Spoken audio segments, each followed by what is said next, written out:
Welcome to Time Before Us, the channel where ancient history breathes again. Before time had a name, before the first human breath, there existed a world fierce, forgotten, and alive. Creatures of scale and silence, predators wrapped in. Feathers, titans that shook the earth. Lives erased, bones buried beneath eternity. But they are not lost. They are waiting. This is Time Before Us, where prehistory worlds rise again, and the stories buried in stone finally speak. Chapter 1. The Chicken from Hell. The Chicken from Hell. But unlike the soft, clucking bird on your dinner plate, this creature was a towering, sharp-clawed, feather-covered beast, a predator with a beak, long legs, powerful arms, and a crest on its head that looked like something from a punk rock concert. Its real name? Anzu Whaley, but let's be honest, Chicken from Hell has a way better ring to it. Discovered in the fossil-rich Hell Creek Formation of South Dakota, Anzu was unlike any other dinosaur paleontologists had unearthed from that region. It wasn't enormous like a T-Rex or armored like an Ankylosaurus. It wasn't even built to crush bones. But it still struck fear and confusion into the hearts of researchers when they first pieced it together. So what exactly was this bizarre animal? Let's find out. At first glance, Anzu Whaley looked like someone had taken leftover dinosaur parts and glued them together in the weirdest way possible. It stood roughly 10 feet long, 5 feet tall at the hip, and weighed about 600 pounds, around the size of a big motorcycle. It had long, slender legs built for speed, clawed hands capable of grasping, and a toothless beak that looked more suited to eating fruit than flesh.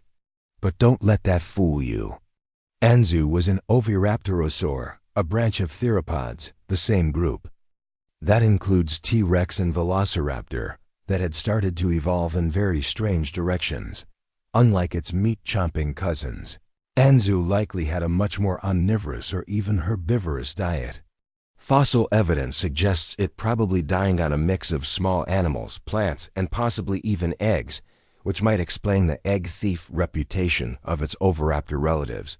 And then, there were the feathers. Yes, feathers. Lots of them.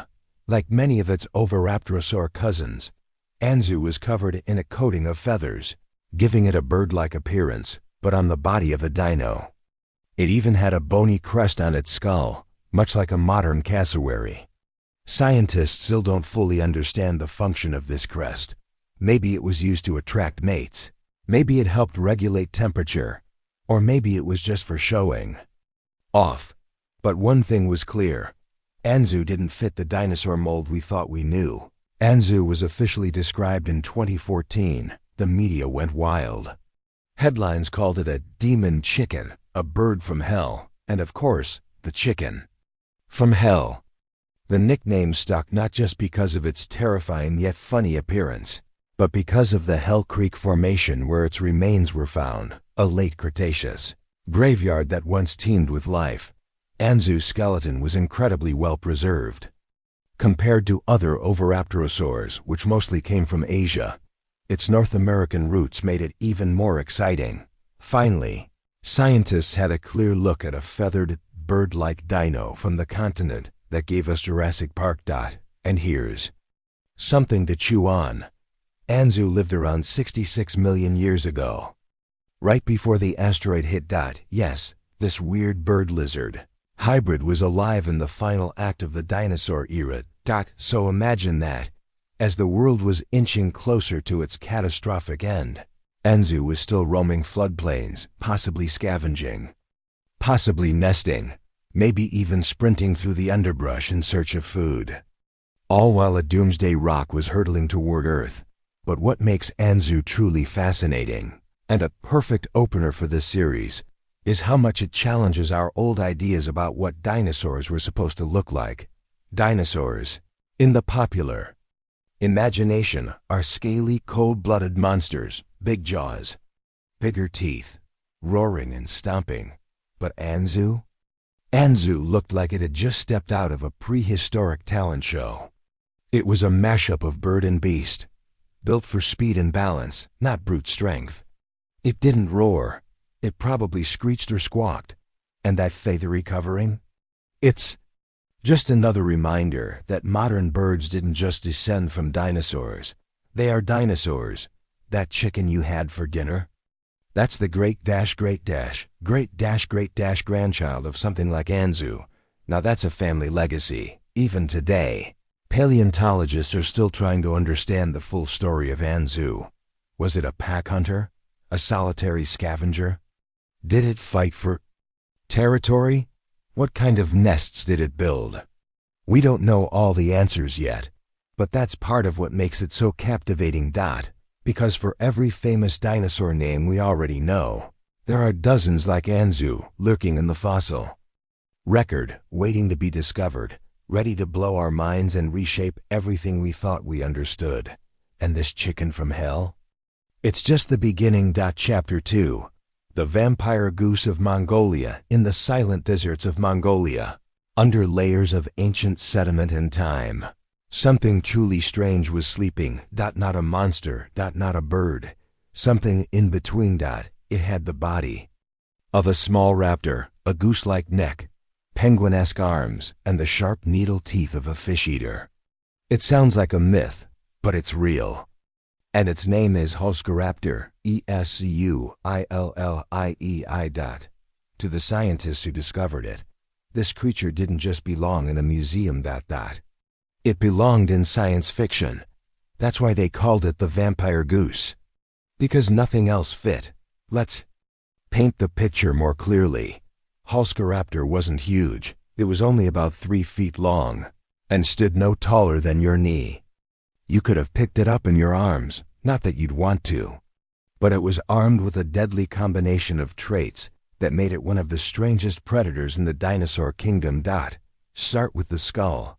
Long, low, and crocodile-like. Packed with over 100 needle-sharp teeth. Perfectly suited for snatching up small aquatic prey like fish or amphibians. Now imagine this snout on the end of a flexible, S-curved neck, very similar to modern swans and geese. It could extend forward in a lightning-fast strike, like a prehistoric heron, ambushing unsuspecting prey below the surface. But here's where it really gets wild. The arms. Instead of the typical raptor-style claws built for slashing, Huscaraptor's forelimbs were strangely flat and stiff, closer in shape to a penguin's flippers than to any land-dwelling dinosaur. These adaptations suggested something unprecedented. This raptor could swim. You read that right. A swimming raptor. Before Huscaraptor, the idea of an aquatic dromaeosaur was almost laughable. Sure, some dinosaurs, like Spinosaurus, showed signs of being semi-aquatic, but those were large, crocodile-like predators. Huscaraptor was in a different league, a small, feathered, bird-like dinosaur with clear signs of a semi-aquatic lifestyle. It had features we associate with modern waterfowl, like dense bones for buoyancy, control, and possibly webbed feet for paddling. That combination of features was completely new in the world of dinosaurs. It made paleontologists reconsider how adaptable these creatures really were. But here's the twist. The fossil almost never made it to science. The skeleton was smuggled out of Mongolia and passed through private hands in Europe, before finally being acquired by a legitimate paleontologist. By the time scientists got access to it, the fossil was embedded in rock, partially prepared and surrounded by skepticism. Many experts suspected it was a forgery, a fossil chimera composed of parts from different species glued together. A sadly common trick in the black market fossil trade. But CT scans changed everything. Using non-destructive 3D imaging, scientists looked inside the rock without damaging it. What they found shocked them. The fossil was completely genuine, and it all came from the same animal. Every strange part, the penguin arms, the gooseneck, the croc snout, was anatomically consistent. This wasn't a hoax. This was a revolution. Think about it. Before this discovery, if someone had described a small swimming, bird-like dinosaur with flipper limbs, scientists might have laughed them out of the room. But Halskaraptor was proof that evolution had taken dinosaurs in far more directions than we ever expected. It blurred the line between avian and non-avian, land and water, predator and bird, and it raised new questions. Were there other aquatic raptors we've missed? Could some bird ancestors have hunted in rivers and lakes? How many dinosaur lifestyles have we yet to uncover? We don't have all the answers yet. But one thing's clear. Halskaraptor changed the game. Even its name has a layered meaning. Halska honors Halska Osmalska, a pioneering Polish paleontologist who made major contributions to the study of Mongolian dinosaurs. Raptor means thief or predator. And Esquili honors Francois Esquili, who helped bring the fossil back to science. So it's not just a bizarre dino, it's a tribute to the messy, thrilling, and deeply human process of discovery, from black market mystery to paleontological marvel. Picture this. The sun rises over a shallow late Cretaceous lagoon. Reeds rustle in the breeze. Dragonflies buzz above the water. Suddenly, a shadow glides silently beneath the surface. A pair of eyes breaks the calm. Followed by a slender snout. The goose-necked head snaps forward, splash, and a fish disappears in an instant. That's not a bird. That's not a crocodile. That's a raptor. That's Halskaraptor. There are dinosaurs that look like dragons. Dinosaurs that look like tanks. Dinosaurs that flew, ran, climbed, charged. But this one swam, and that, perhaps, makes it one of the strangest and most awe-inspiring creatures to ever walk and paddle the earth. And the best part? We're just getting started. Chapter 3. The Cow-Sized Parrot Dinosaur. Imagine trekking through a sun-dappled forest in ancient Asia, about 120 million years ago. Towering ferns and primitive pines stretch above you, filtering the sunlight into golden shards across the forest floor. The air is thick with humidity and the buzz of insects that haven't changed in hundreds of millions of years. Suddenly, you hear it. A low, throaty squawk echoing through the brush. You freeze. That wasn't a roar. It wasn't a hiss. It sounded like a bird. But then, crashing through the foliage ahead, comes something utterly unexpected. Not a predator. Not a T-Rex.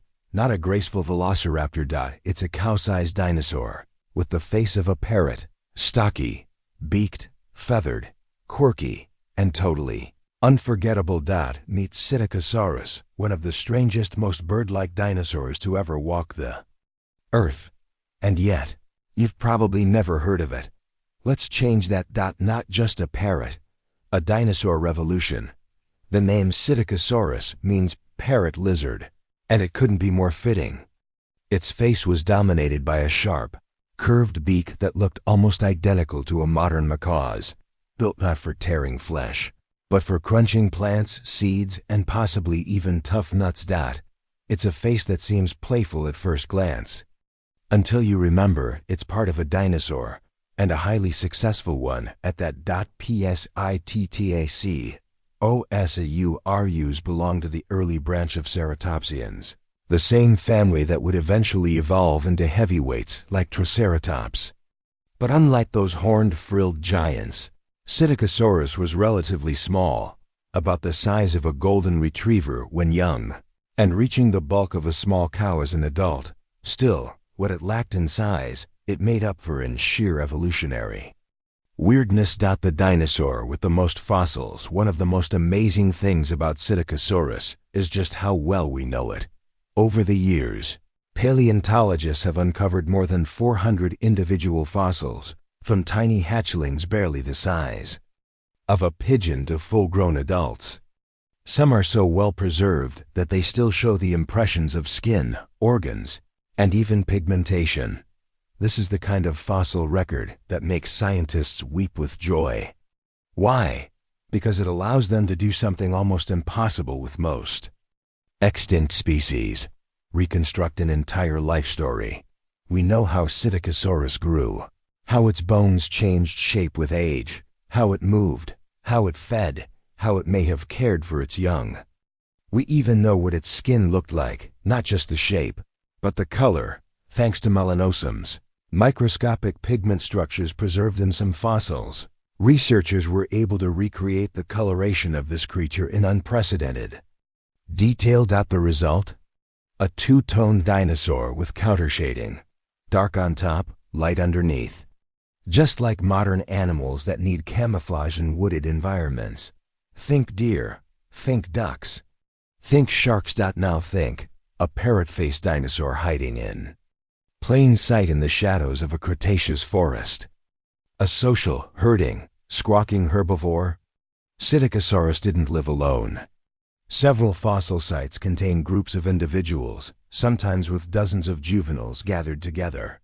One fossil famously shows a group of 34 young dinosaurs huddled around a possible parental figure. It's among the strongest evidence that some dinosaurs cared for their young and lived in social groups, much like modern birds. Can you picture it? A family of cow-sized parrot dinosaurs, feathered and noisy, foraging together for roots and seeds, keeping lookout for danger. A father or mother figure leading the way. Juveniles darting underfoot. Squawks echoing through the forest. They may have been communicating, warning, playing, teaching. That's not just behavior we associate with intelligent animals. That's behavior we associate with birds. And it's just another clue in the ever-deepening mystery of dinosaur bird evolution. Tail quills and display behavior. Now let's get to the fashion statement. Some specimens of Psittacosaurus were found with long, stiff bristles sticking out from the base of their tails. These structures weren't feathers in the traditional sense. But they weren't scales either. They were quill-like filaments, possibly similar to porcupine spines, or even early proto-feathers. And what were they for? Display. Just like a peacock fans its feathers, or a cat puffs its tail, Psittacosaurus may have flared its tail bristles to intimidate rivals, attract mates, or signal danger to the herd. Imagine that. This awkward, parrot-faced dinosaur strutting its stuff in a mating display, tail raised like a prehistoric mohawk. It's absurd. It's hilarious. And it's probably true. Inside the dinosaur, a cloaca, a stomach, and a brain. Psittacosaurus doesn't just give us clues about dinosaur behavior.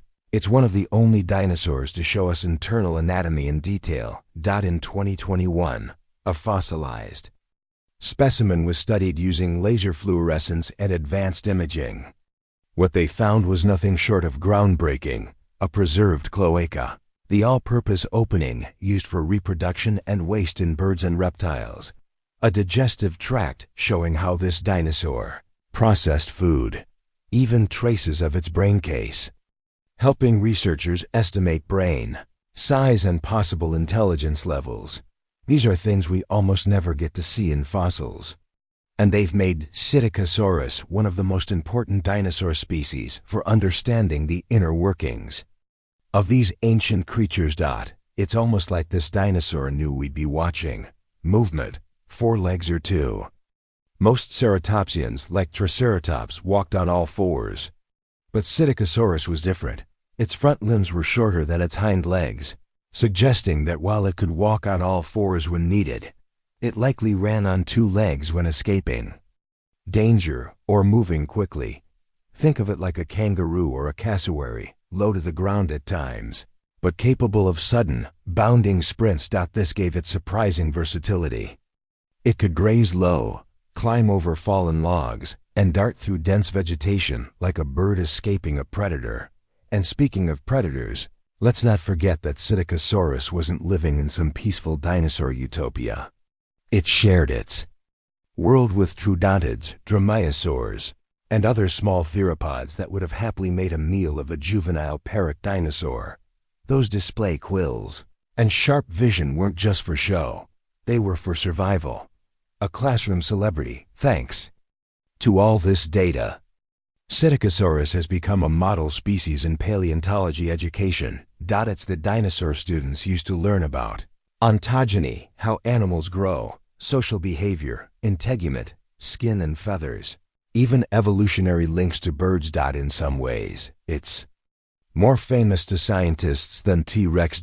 And yet, to the public, it's virtually unknown. No starring roles in movies, no action figures, no dramatic scenes of it fighting off a predator with its tail feathers.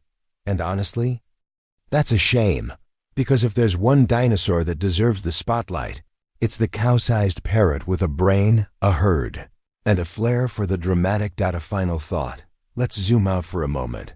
What does Psittacosaurus really teach us? Not just about anatomy, not just about evolution. But about the wild creativity of nature. Reminds us that dinosaurs weren't all roaring giants or armored behemoths. Some were odd, colorful, social, and smart. Some evolved not for war, but for style, for family, for survival in subtle ways. Psittacosaurus is proof that even the weirdest, least flashy animals can hold the keys to Earth's deep history. And the next time you look at a parrot, or a duck, or even a chicken, just remember, you might be staring at a tiny echo of a once mighty, feathered forest dweller that squawked its way through the age of dinosaurs. Chapter 3. The tiny terror with a vampire smile. Legend walking through a tropical forest in the fives. Dead of night. The air is thick with humidity, buzzing with insects, and all around you, shadows twist beneath the moonlight. It feels quiet. Too quiet. Suddenly, you hear a rustle. Then, a blur of movement. But it's not something huge crashing through the underbrush. No thunderous footsteps. No deafening roar. It's something small, agile, watching you, and before you can make sense of what's happening, a flash of glinting teeth and it's gone. No, you weren't just attacked by a bat or a snake. You may have just encountered one of the strangest predators to ever live, a creature no larger than a house cat, but with vampire-like fangs, an attitude problem, and one of the deadliest bite styles in dinosaur history. Meet Hesperonychus, the pint-sized predator that proves you don't have to be big to be terrifying. Small size, big legacy. Hesperonychus was discovered in Alberta, Canada, in a fossil bed that also contained bones from giant hadrosaurs and terrifying predators like Gorgosaurus. But this little guy was only about 1 meter, 3 feet long, including its tail, and weighed no more than a modern-day chicken. It belonged to a group of feathered dinosaurs called dromaeosaurs, the same family as Velociraptor. In fact, if you shrunk a velociraptor down to the size of a ferret, gave it sleeker feathers, and a set of fang-like front teeth, you'd have something very close to Hesperonychus. But don't let its size fool you. This was a hyper-efficient predator, and possibly one of the earliest examples of a dinosaur fully adapting to life in the undergrowth, hunting smaller animals, insects, and possibly even climbing trees to get to its prey. What's with the vampire teeth? Here's where things get interesting. Most dromaeosaurs, think Deinonychus, Utahraptor, or even Velociraptor, had sharp, serrated teeth for tearing into meat. But Hesperonychus had something different. Its caniniform teeth, long, thin, and slightly curved, resemble vampire fangs more than typical dinosaur teeth. These weren't just for show. They likely played a major role in grabbing and holding onto slippery or fast-moving prey. Think small mammals, lizards, or even baby dinosaurs. Its bite wasn't built for ripping through bone like T-Rex. It was precise, designed to clamp down quickly and pierce soft tissue like a snake or a cat. In fact, its skull suggests it had a surprisingly powerful bite for its size, able to dispatch small animals with chilling efficiency. This little terror was more like a raptor crossed with a vampire bat, stealthy, agile, and lethal when it struck. Feathered hunter of the shadows like many of its dromaeosaur relatives, Hesperonychus was almost certainly fully feathered, not for flight, but for insulation, display, and agility. It likely had primary wing feathers on its arms, a long feathered tail used for balance, a sleek, lightweight frame built for speed. That feathered body, combined with long claws and grasping hands, points to a dinosaur that could move through dense vegetation with ease, maybe even dart between branches or climb trees to get the jump on its prey. Some paleontologists even speculate that Hesperonychus may have been nocturnal, hunting by night while larger predators slept. Now picture it again, a feathered blur in the dark, eyes glinting, teeth flashing, claws ready to pin down its next meal. There's something undeniably creepy about that, isn't there? Hidden in plain sight. Here's the kicker. Despite being described in 2009, Hesperonychus had been hiding in museum drawers for decades. The fossil was originally found in the 1980s, but was misidentified and shelved until paleontologists took a second look decades later. What they found blew their minds. The smallest carnivorous dinosaur ever discovered in North America. It was a reminder that some of the most incredible discoveries aren't found in the field, they're rediscovered in the archives. And it made scientists rethink everything about the ecosystems of the Cretaceous. If creatures like Hesperonychus were quietly thriving in the shadows, what else were we missing?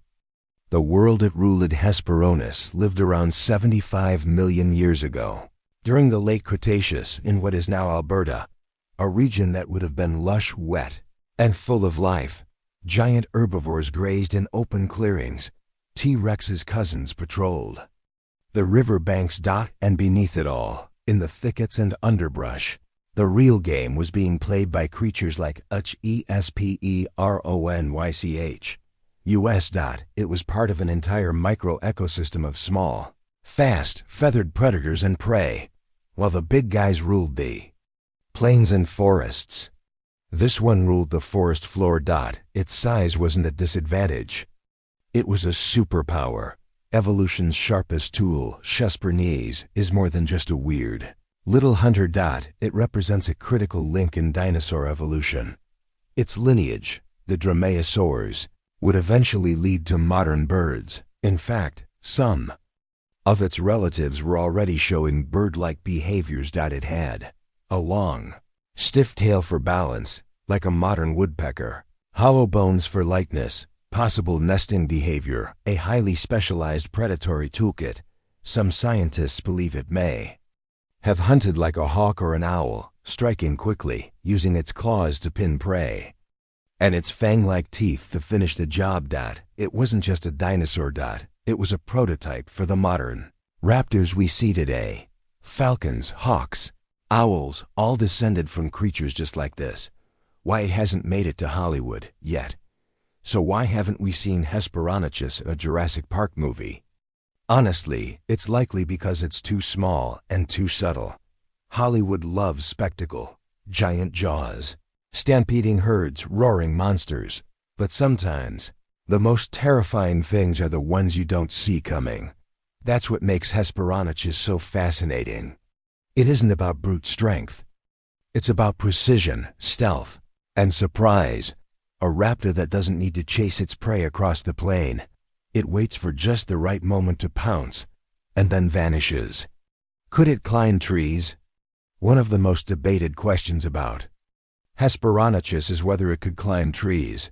Its curved claws and lightweight frame suggest it might have had some arboreal abilities. While there's no direct evidence it lived in trees like a bird, it's possible it used low-hanging branches for ambush, or climbed to escape larger predators. Imagine that, a feathered vampire with climbing claws, leaping down onto unsuspecting prey from the canopy above. You're walking through the underbrush. You look up. Too late. What it teaches us Hesperonychus is a lesson in humility. For so long, we imagined dinosaurs as giant, lumbering monsters. But the more we dig, the more we realize the truth. Some of the most successful dinosaurs weren't the biggest or loudest. They were the small, quiet killers, the ones who evolved in the margins, who adapted not to dominate, but to outwit. In a world of giants, Hesperonychus didn't just survive, it thrived. And today, its descendants might be watching you from the trees, with beady eyes and talons ready. Final thought. Here's the real twist. We always ask, what if dinosaurs didn't go extinct? But creatures like Hesperonychus remind us they didn't. They just evolved. They shrunk. They feathered up. They took to the skies. And now they're everywhere. In your backyard, your city parks, even perched outside your window. The birds you hear every morning, they're living echoes of this tiny vampire with a raptor's smile. So the next time you see a crow, a hawk, or a curious little songbird, ask yourself, what ancient hunter stares back at me through those eyes? Chapter 4. The crocodile that hunted like a whale. Picture this. You're drifting through a warm, shallow sea during the age of dinosaurs. The sun glimmers through crystal clear waters, and strange fish dart around ancient reefs. All seems peaceful, until the shadows shift below. Suddenly, a massive shape slices through the water like a torpedo. But it's not a shark. Not a mosaur. It's something much weirder. It has the armored body of a crocodile, the sleek flippers of a sea lion, and jaws filled with needle-like teeth curved backward, like fish hooks. This isn't your average reptilian predator. This is Dinosaurs, the prehistoric whale crocodile that didn't just lurk near shorelines. It ruled the open ocean. And it might just be the strangest marine hunter you've never heard of. What was Dinosaurus?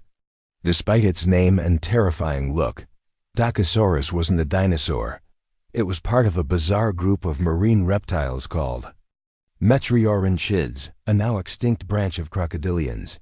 But unlike today's crocs, these creatures weren't lazy riverbank lurkers. They were fully aquatic, fast-swimming ocean predators, evolved to chase prey in open water like killer whales or dolphins. Dinosaurus was among the biggest and most fearsome of them all. It grew up to 15 to 20 feet, 4.5 to 6 meters long, with a robust body, a powerful tail, and limbs that had transformed into flippers. No more belly crawling. This beast flew through the waves. And its jaws? Not the long, narrow snouts of modern crocodiles. Dinosaurus had a short, deep skull, built not to snap, but to crunch. Its name literally means tearing lizard. That says it all. Hunting like a killer whale. Now, here's where it gets fascinating. Dinosaurus didn't just swim like a whale. It hunted like one too. Its body was streamlined and lacked the heavy osteoderms, bony plates, that weigh down modern crocs. Instead, it had evolved a lighter skeleton, perfect for cutting through water at speed. Its skull was shaped more like an orca's than a crocodile's, and it had enlarged jaw muscles capable of delivering powerful bites. But perhaps its most shocking feature? The backward curved, serrated teeth, ideal for gripping slippery prey like fish, squid, and even other marine reptiles. And because it couldn't chew, no molars here. Dinosaurus likely used thrashing, twisting motions to tear chunks from its victims, not unlike how killer whales hunt seals or sharks. It wasn't just adapted to marine life. It was dominating it. Intelligence in the ocean? We often think of marine reptiles as simple-minded, all bite, no brain. But Dinosaurus may have had a surprisingly large brain for its body size, at least compared to its crocodilian cousins. Combined with keen eyesight and directional hearing underwater, it was probably a highly efficient, possibly even strategic predator. Imagine it using bursts of speed to isolate weaker prey. Maybe it hunted in bursts from below, ambushing schools of fish. Or perhaps it prowled near the ocean floor, waiting in murky silence before striking like a crocodilian missile. Every adaptation points toward an animal perfectly tailored to its niche, one of the few reptiles that ever fully abandoned land and conquered the open ocean. Fossils and footprints. The first Dinosaurus fossils were found in Germany, though remains have since been uncovered across Europe and the Americas, from England to Argentina. One particularly complete skull, discovered in Mexico, revealed just how bulky and robust this creature's head was. It wasn't just sharp, it was built like a wrecking ball. The fossils date back to the late Jurassic and early Cretaceous, around 155 to 135 million years ago. A time when marine reptiles ruled the seas. And while Dacosaurus wasn't the only predator out there, it shared the oceans with plesiosaurs, ichthyosaurs, and even other metriorhynchids. It carved out a unique niche. It wasn't the fastest. It wasn't the biggest, but it was possibly the most specialized. Not just a croc in water, let's be clear. Dacosaurus was not just a crocodile that swam well. Its entire anatomy had transformed for ocean life. Nostrils moved toward the top of the snout for surface breathing flippers, instead of feet with bones. Fused for paddling, a vertically flattened tail, like a shark's, for propulsion. No ears, no claws, no belly scales. This animal could not survive on land. Unlike modern crocodiles that still lay eggs on shore, Dacosaurus likely gave birth to live young, just like dolphins and sea snakes. A major evolutionary leap. It's one of the rare examples of a crocodile relative that went fully marine. Never looking back. Evolution's strange turn. What's truly mind-blowing about Dacosaurus is that it was a crocodile gone rogue. Its ancestors were semi-aquatic, ambush predators, slow, armored, and stuck to the rivers and swamps. But somewhere along the line, a few bold crocs pushed out to sea and evolved into sleek ocean hunters. It was convergent evolution at its finest. Nature independently creating similar designs to solve similar problems. Whales evolved from land-dwelling mammals. Ichthyosaurs evolved from lizards. And Dacosaurus? A crocodile that evolved to fill a whale's role, right down to the teeth, tail, and swimming style. Sometimes the ocean doesn't just change the rules, it rewrites them. Rivals in the deep, of course. Dacosaurus wasn't alone in its watery world. It likely competed or coexisted with other predators like pliosaurs, huge, short-necked marine reptiles with massive jaws, ichthyosaurs, dolphin-shaped reptiles, built for speed, other metriorhynchids, its own weird cousins, early sharks. But Dacosaurus wasn't built for chases. It was an ambush predator, a bruiser, not a sprinter. Its short snout and powerful bite gave it an edge in close-quarters combat. It could dart into a frenzy of fish and come out with a mouthful, or target isolated swimmers like squid or baby marine reptiles. Think of it as the deep-sea mugger of its time. No frills, just teeth. Why you've never heard of it, you might be wondering, with all this drama, power, and evolutionary weirdness. Why isn't Dacosaurus more famous? The answer? It doesn't fit into the usual dinosaur narrative. It's not a T-Rex. It doesn't stomp through jungles or chase jeeps in movies. It's a marine croc with a boxy head and a life fully lived beneath the waves. And that just doesn't get much screen time. But that's exactly why it's so fascinating. It challenges how we think about prehistoric life, not just as towering land beasts, but as an ecosystem of specialized, often bizarre animals evolving in wildly different directions. Could something like Dacosaurus return? Here's a wild thought. Could we ever see something like Dacosaurus again? Modern crocodiles still cling to shorelines and swamps. But what if, over millions of years, some began adapting to the open ocean again? What if evolution rewound? It's not impossible. In fact, it's already happened once. Dacosaurus is proof that even the most grounded reptiles can grow flippers, evolve sonar-like senses, and transform into ocean-dwelling nightmares. Give evolution time. And it might happen again. What we're still learning today, paleontologists are still uncovering new metriorhynchid fossils, and each one raises more questions than answers. Did Dacosaurus have color vision? Could it dive deep like a whale? Did it hunt alone or in pods? How exactly did it give birth? We may never know all the answers, but every fossil adds another brushstroke to a prehistoric portrait that's far stranger and more incredible than we ever imagined. Final thought, if there's one thing Dacosaurus teaches us, it's this: nature never stops experimenting. Give it time, pressure, and opportunity. And even a crocodile can become a sea monster. So next time you see a gator basking in the sun, Think about its wild cousin, slicing through Jurassic oceans, jaw wide, tail whipping, hunting like a whale, a creature that defied categories, broke rules, and redefined what a crocodile could be. Chapter 5, The Dragon with Blade-like Wings. Picture this. You're standing in a vast, primeval clearing, surrounded by towering ferns and giant conifers, the air thick with heat and buzzing with ancient insects. Suddenly, a shadow passes overhead. It's massive, silent, and eerily graceful. You look up, and for a heartbeat, your mind stalls. What is that? It's not a bird, not a bat, not anything your instincts can place.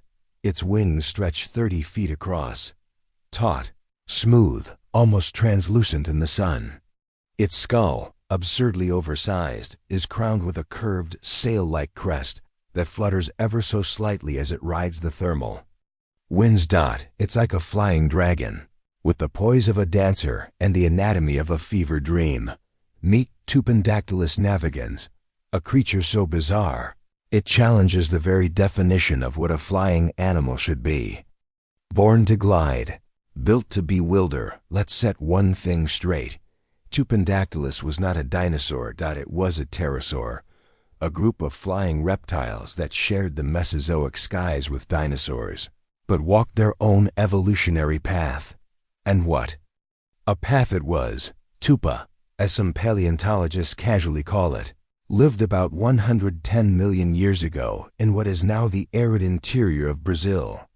But back then, that region was a lush coastal environment, brimming with life and canopied by ancient vegetation. In this Eden of strange creatures, Tupandactylus stood out even among the oddballs, with its massive, sail-like head crest, toothless beak, and ultralight skeleton. It was an aerial specialist, part flyer, part performer. Its name, Tupandactylus navigans, loosely translates to Tupan's finger, the navigator. Tupan, by the way, is a thunder god from Brazilian mythology, a fitting tribute for a creature that looked like it descended from the clouds. The engineering behind the wings. Let's talk physics for a moment. Unlike birds, which rely on flapping feathers and strong breast muscles, pterosaurs like Tupandactylus flew using a single, extended finger, the fourth one, to be exact. This freakishly elongated digit supported a wing membrane made of skin, muscle fibers, and collagen, stretching all the way from the fingertip down to the ankles or even the hips. Imagine wearing a full body cape, attached to your pinkies and trying to catch the wind. That's basically how a pterosaur wing worked. But here's where it gets cool. Tupandactylus had narrow, high aspect ratio wings, meaning they were long and slender, optimized for gliding rather than flapping. Much like an albatross or modern glider plane, this design allowed it to stay airborne for long stretches with minimal effort. And thanks to advanced fossil analysis, scientists believe its wings were also equipped with actinofibrils, tiny structural fibers that gave the membrane strength and flexibility. This wasn't just evolution making do. This was aerodynamic artistry. That giant sail of a crest now. Let's address the elephant in the room, or rather, the sail on the flying reptile's head. Tupandactylus's most arresting feature is without a doubt its cranial crest, a towering structure made not just of bone, but also soft tissue, much of which fossilized in stunning detail. Some reconstructions show it shaped like a curved fan. Others depict it as a vertical blade, almost absurdly large for the animal's body. Either way, it's huge, fragile-looking, and completely unlike anything in modern animals. So, why? Here's where science meets imagination. Most paleontologists agree the crest likely served multiple functions. Sexual display, the most widely accepted theory. Think of it like a prehistoric peacock tail. The bigger and brighter, the more attractive it made the flyer to potential mates. Species recognition. In a world full of flying reptiles, having a distinctive head flag helped individuals identify members of their own kind from a distance. Thermal regulation. That large surface area could have helped cool down the animal by dispersing body heat. Much like an elephant's ears. Flight stability. Some researchers suggest it worked as a stabilizing rudder in the air, helping with balance, turning, or gliding in crosswinds. Or maybe it was just a ridiculous evolutionary flex proof that prehistoric animals, like modern ones, didn't always play it safe. Sometimes form and function were less important than flamboyance. Fossils that whisper secrets. Here's the amazing part. We know so much about Tupandactylus, not just from bones, but from fossilized soft tissue. Most of what we know about dinosaurs and prehistoric life comes from hard tissue, bones, teeth, shells. But Tupandactylus is different.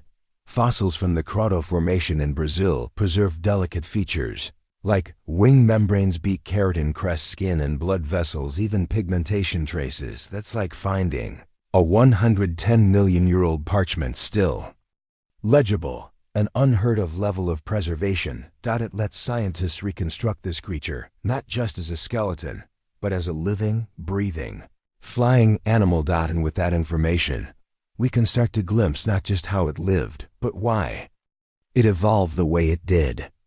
Daily life in the sky. What did a day in the life of Tupandactylus look like? Probably something like this. At dawn, it might have launched from a cliff or treetop, catching rising thermals like a hang glider. With minimal wing beats, it could soar for miles, scanning for food below.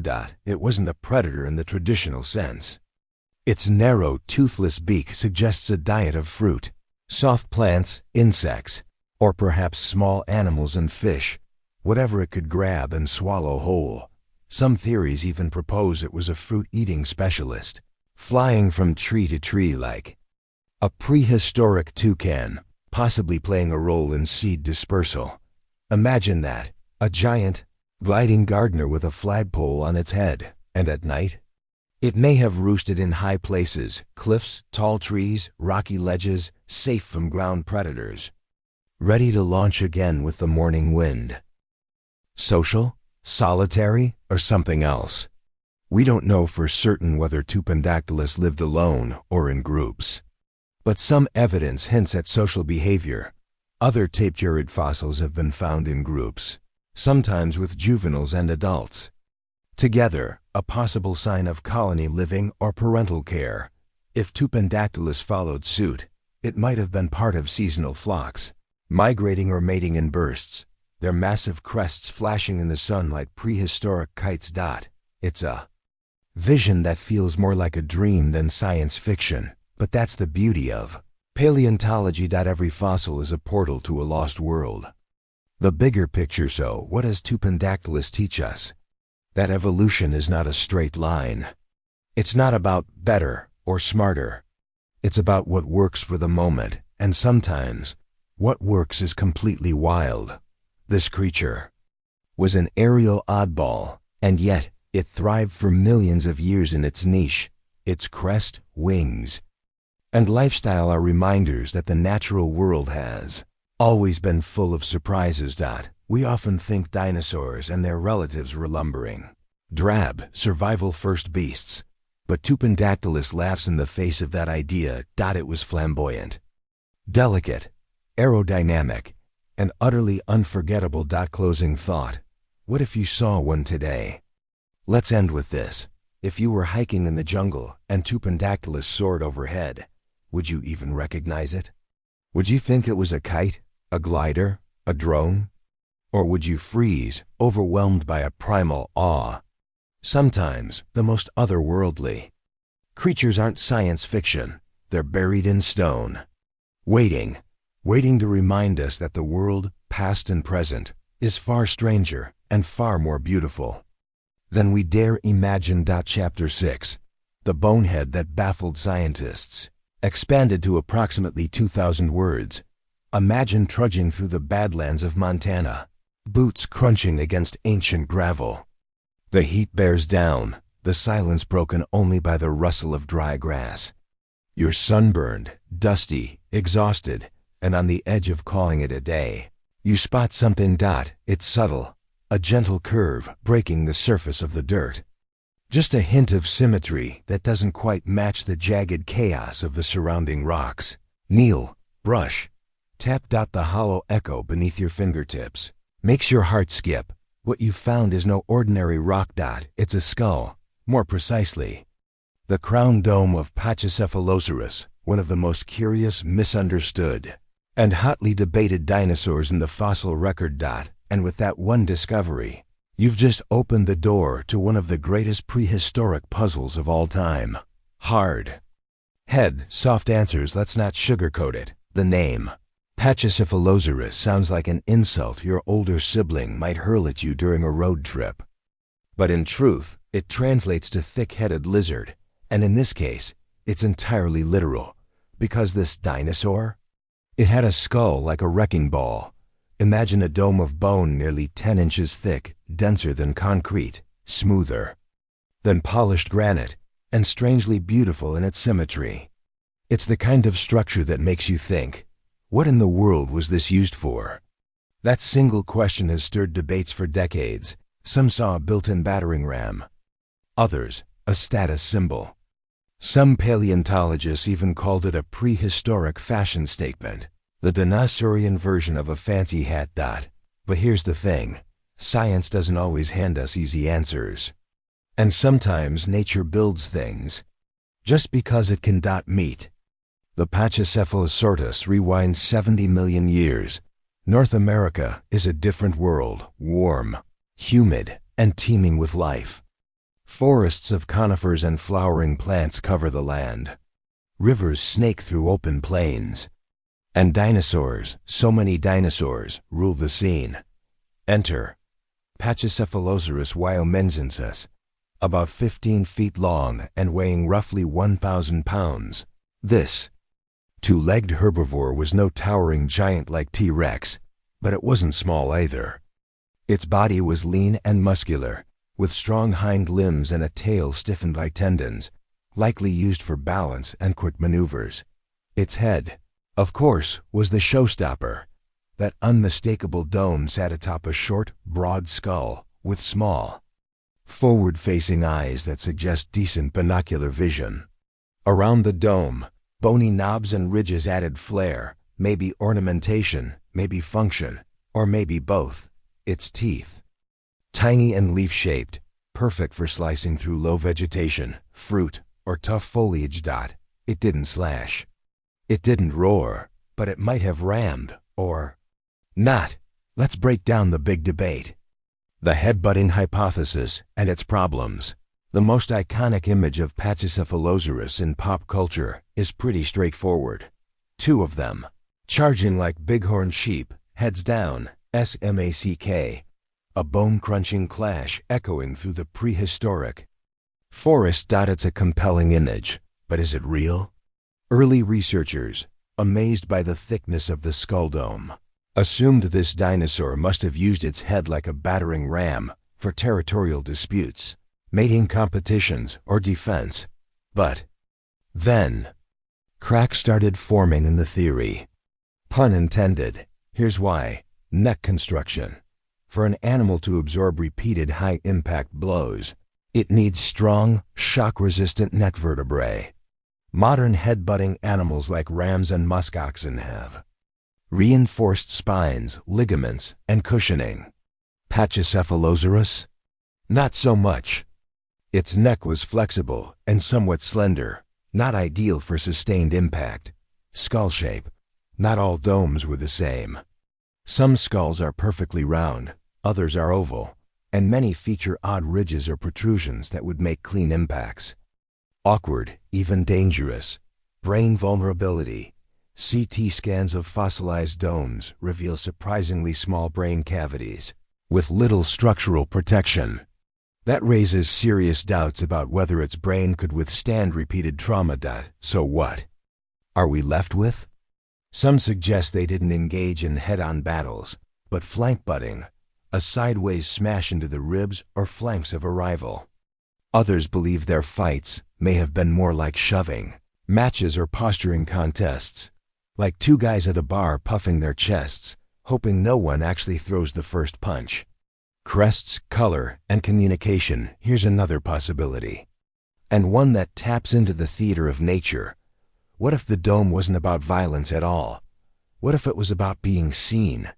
Imagine a dense Cretaceous forest, filtered light streaking through tall trees. In this shadowy world, size and color matter.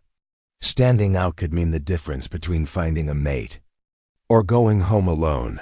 Some paleontologists believe that the domes may have been covered in vivid skin, flushed with blood vessels like the crests of roosters or the wattles of turkeys. In mating season, they might have turned brighter, more colorful, broadcasting health, vitality, and status. This idea paints Pachycephalosaurus not as a bruiser, but as a Cretaceous peacock. Flashy, confident, and a little ridiculous. And suddenly, the weird skull makes sense. It's not just a bone, it's a beacon. The identity crisis, teenagers or new species. Now for the plot twist. In the early 2000s, fossil hunters uncovered two new dome-headed dinos, Stygimoloch and Dracorex. These creatures looked like punk rock cousins of Pachycephalosaurus with gnarly spikes, flatter skulls, and wild ornamentation. Were they new species? At first, everyone thought so. But as more specimens turned up, a fascinating pattern emerged. The supposed new species had juvenile bone structures. And when researchers studied how bone remodels as animals age, they had a radical idea. What if Dracorex and Stygimoloch were just teenage Pachycephalosaurs? That would mean the dome grew thicker with age, the spikes shrank or fused. As the skull rounded out, the dramatic looks of juveniles gave way to a more uniform adult form. It's like watching a teenager with a mohawk and piercings grow into a balding middle manager. The implications? Major. It would consolidate three species into one, reshaping the family tree and forcing us to rethink how we classify dinosaurs based on fragmentary fossils. Because in paleontology, bones lie. Or at least they evolve, and sometimes they tell a story we're not ready to hear. A dinosaur among titans Pachycephalosaurus didn't live alone. It shared the late Cretaceous landscape with some of the most famous dinosaurs of all time. Triceratops, Ankylosaurus, Edmontosaurus, and yes, Tyrannosaurus rex. So how did a relatively small, soft-bellied herbivore survive in a neighborhood full of giants? Speed, agility, smarts. Its bipedal stance and stiff tail gave it balance and mobility. Unlike lumbering sauropods or the squat ankylosaurs, Pachycephalosaurus could move. It could weave through trees, duck under branches, or escape a predator. With quick bounding strides. It probably foraged at lower levels, feeding on plants others ignored. And maybe, just maybe, it relied on that dome for last-ditch defense. A desperate shove, a lucky headbutt, enough to escape. Legacy of a bonehead. So why does Pachycephalosaurus still fascinate us? Maybe because it's not easy to explain. It defies the classic predator-prey archetypes. It's not the biggest, not the most fearsome, not even the weirdest, and yet it's unforgettable because that one feature, that absurd, magnificent skull, dares us to ask questions. What makes an animal evolve something so extreme? How do we know what's real when all we have are bones? And how many other dinosaurs have been misread or overlooked because we didn't yet know how to listen? Pachycephalosaurus reminds us that not every dinosaur had to be a killer, a king, or a monster. Some just had to be themselves, headstrong, mysterious, and stubbornly unforgettable. Chapter 7. The crocodile-hipped speedster, fully expanded. Imagine a creature racing across a dusty floodplain 75 million years ago. Its legs blur in motion. Its body glides effortlessly, feathers catching the wind. There are no roars, no stomping feet, just the whoosh of speed and grace. This isn't a predator hunting. It's a survivor, a speedster. A dinosaur with the soul of a sprinter and the bones of a bird. This is Ornithomimus, the bird mimic. And once you understand it, you'll never look at dinosaurs the same way again. Born to run and evolve. Let's start with the name, Ornithomimus. It literally means bird mimic, not because it was a bird, but because when paleontologists first uncovered its remains, they were stunned by how bird-like it looked. Long, slender neck? Check. Lightweight bones? Check. A toothless beak. And long legs? Absolutely. In fact, if you dressed up a modern ostrich in scaly skin and claws, you'd have a pretty good cosplay of Ornithomimus. But here's the kicker. It wasn't just ostrich-like. It may have been one of the fastest land animals of the Mesozoic, and that's a bold statement, considering it lived among giants. Its entire anatomy screams speed. Long tibiae, shin bones, fused metatarsals, foot bones, and strong elongated digits meant this dinosaur could cover ground fast, possibly up to 50 miles per hour, 80 kilometers per hour, rivaling cheetahs in terms of raw pace, at least in short bursts. But Ornithomimus wasn't just an evolutionary athlete, it was an experiment. Inefficiency. Nature's way of asking, what if we made a dinosaur that traded brute force for pure finesse? A dinosaur with global-style fossils of Ornithomimus have been found primarily in Canada and parts of the western United States, areas that, back in the late Cretaceous, were warm, wet, and teeming with life. But it wasn't alone. It was part of a broader family, the Ornithomisaurs, or ostrich-mimic dinosaurs. This group spanned continents. From Gallimimus in Mongolia, you might remember it as the dinosaur that gets spooked by T-Rex in Jurassic Park, to Struthiomimus in North America. What made Ornithomimus stand out was not just its speed, but how modern it felt. It didn't feel ancient. It felt familiar, like evolution had taken a peek into the future and thought, hey, let's try that bird thing early. The feathers that changed everything. For over a century, Ornithomimus was thought to be scaly like most classic dinosaurs. Then came a game-changer. In 2012, paleontologists in Alberta uncovered fossils with something incredible: preserved feather impressions. For the first time ever, a North American non-avian dinosaur was confirmed to have feathers. And not just fuzzy baby fluff. Adults had wing-like feathers on their arms. But here's the twist. It still couldn't fly. So why have wings if you're earthbound? There are a few theories. Display, like a turkey's tail or a peacock's fan. Those proto-wings could have been used for courtship, intimidation, or social signaling. Thermoregulation. Feathers help regulate temperature.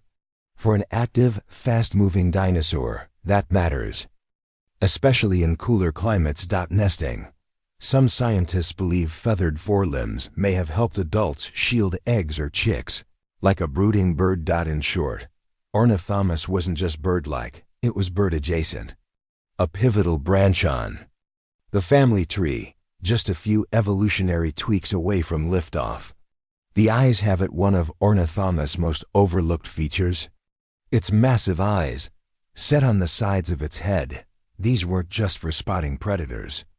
They were high-resolution sensors, designed to catch movement at a distance. In an open landscape, the ability to see a charging Daspletosaurus, a T-Rex cousin, from 300 meters away was the difference between life and lunch. But some researchers also believe those eyes hint at complex behavior, maybe even social intelligence. Could Ornithomimus recognize individuals in a herd, coordinate movement, learn from others? We don't know for sure, but its brain-to-body ratio suggests it had more going on upstairs than your average prehistoric grazer. Tracks in the mud want proof of its speed and agility.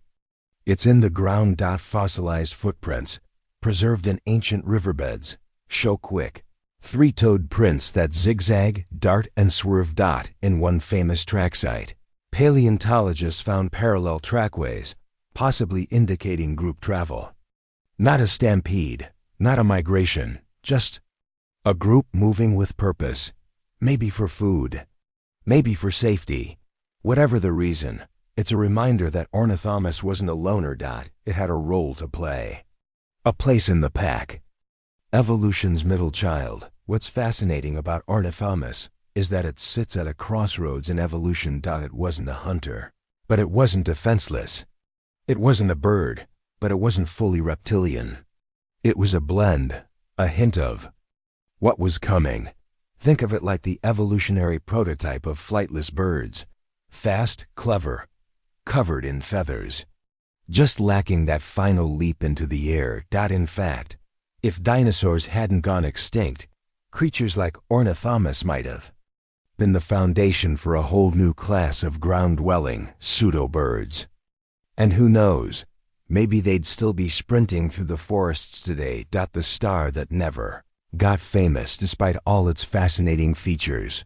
Ornithomimus never became a household name. It didn't have the horror of Velociraptor, the fame of T-Rex, or the armor of Ankylosaurus. It wasn't a showstopper. It was a background character, but now that we know more, it deserves a place in the spotlight, because Ornithomimus was more than just fast. It was an experiment in efficiency, agility, and adaptability, the kind of creature that thrives not by dominating, but by avoiding domination altogether. In a world of thunderous predators and armored giants, it was the underdog that outran extinction for a while. Final thought. The art of the escape. There's something poetic about Ornithomimus. It didn't rely on weapons or strength. It relied on instincts, vision, and speed. It reminds us that survival isn't always about being the biggest, the strongest, or the most aggressive. Sometimes, it's about knowing when to run and having the legs to do it. Chapter 8. The tiny terror of the Arctic. When we imagine dinosaurs, we usually think of them basking under a blazing sun, stomping through tropical ferns, or roaring across steamy swamps. But what if I told you that some dinosaurs braved the cold? Not just chilly mornings or light snow. I'm talking real cold, dark winters, bitter frost. Arctic Tundras. Welcome to the world of Truden, the tiny terror of the prehistoric North.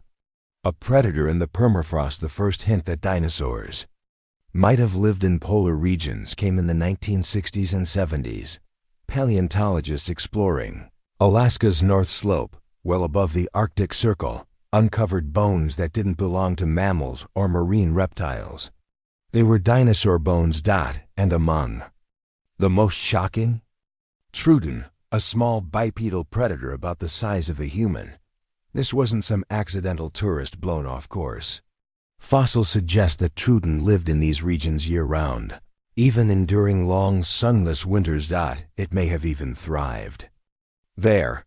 Fast, feathery, and ferocious. Let's paint a picture. Truden stood about 3 feet tall, stretched roughly 6 to 10 feet long, and weighed around 100 pounds. It had long, slender legs, a stiff tail for balance, and arms tipped with grasping claws. It likely had feathers, not for flight, but for insulation. And its eyes? Massive. In fact, it had some of the largest eyes in proportion to its head of any known dinosaur. What does that tell us? It was a night hunter. Or in the Arctic, perhaps a twilight hunter, perfectly adapted to low-light conditions during months when the sun barely rose. It hunted small mammals, lizards, possibly baby dinosaurs. It may have scavenged too. Quick, agile, clever. Truden was the fox of its ecosystem, the brainy dino among all the dinosaurs we've discovered. Truden stands out in another way. It was smart. How smart? Its brain-to-body ratio was the highest of any non-avian dinosaur. Some paleontologists have even compared its intelligence to that of modern birds like crows or parrots. Known for their problem-solving and tool use. It likely had excellent memory, spatial awareness, and possibly even complex social behaviors. If raptors were the wolves of the Mesozoic, Truden might have been the raccoon, clever, curious, and always up to something, surviving the polar night. Living in the ancient Arctic wasn't easy. The region would have experienced long periods of darkness. sometimes up to 4 months without sunlight. There were no grasses back then, so the landscape was likely dominated by conifer forests. Ferns and hardy plants adapted to the extreme light cycles. But how did a cold-blooded reptile survive here? Here's the twist. Truden might not have been cold-blooded at all.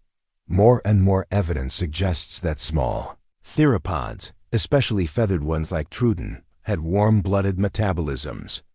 They could generate their own body heat, regulate it, and keep active in cooler environments. Feathers would have helped. So would a higher metabolic rate. Similar to that of birds and mammals. It may have even built nests lined with vegetation, huddled in groups for warmth, or sheltered in dens. In other words, Truden wasn't just surviving in the cold. It was built for it. Family values in the freezer fossils from nesting sites suggest that Truden laid eggs in shallow circular nests. It likely brooded them, using body heat to incubate them through frigid conditions. Some nests even show communal patterns, suggesting multiple adults may have shared nesting duties. Imagine that. A dinosaur, feathers fluffed against the cold, standing guard over its clutch while icy winds howl through the prehistoric forest. If that doesn't challenge your image of dinosaurs, nothing will. The Arctic Graveyard, the fossil site where Truden was discovered, the Prince Creek Formation, has yielded a treasure trove of prehistoric life. Hadrosaurs, ceratopsians, ankylosaurs, even tyrannosaurs.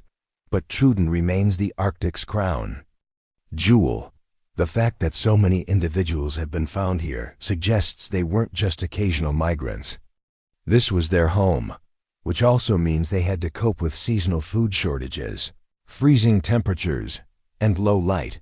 Some scientists speculate that Truden may have migrated south in the harshest months, but others argue it had enough adaptations to ride out the cold. They weren't tourists, they were locals. Redefining the dinosaur narrative at Truden is a game-changer. It appends the idea that dinosaurs were sluggish reptiles, chained to warm climates.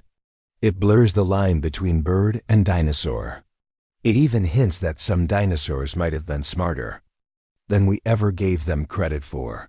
Imagine a world where a pack of Truden slipped through snowy undergrowth, eyes glinting in the gloom, feathers rustling in the wind, communicating in chirps and hisses. Not Jurassic Park. More like Jurassic North. Legacy of the cold hunter. While Truden itself went extinct with the rest of the non-avian dinosaurs around 66 million years ago, its story didn't end there.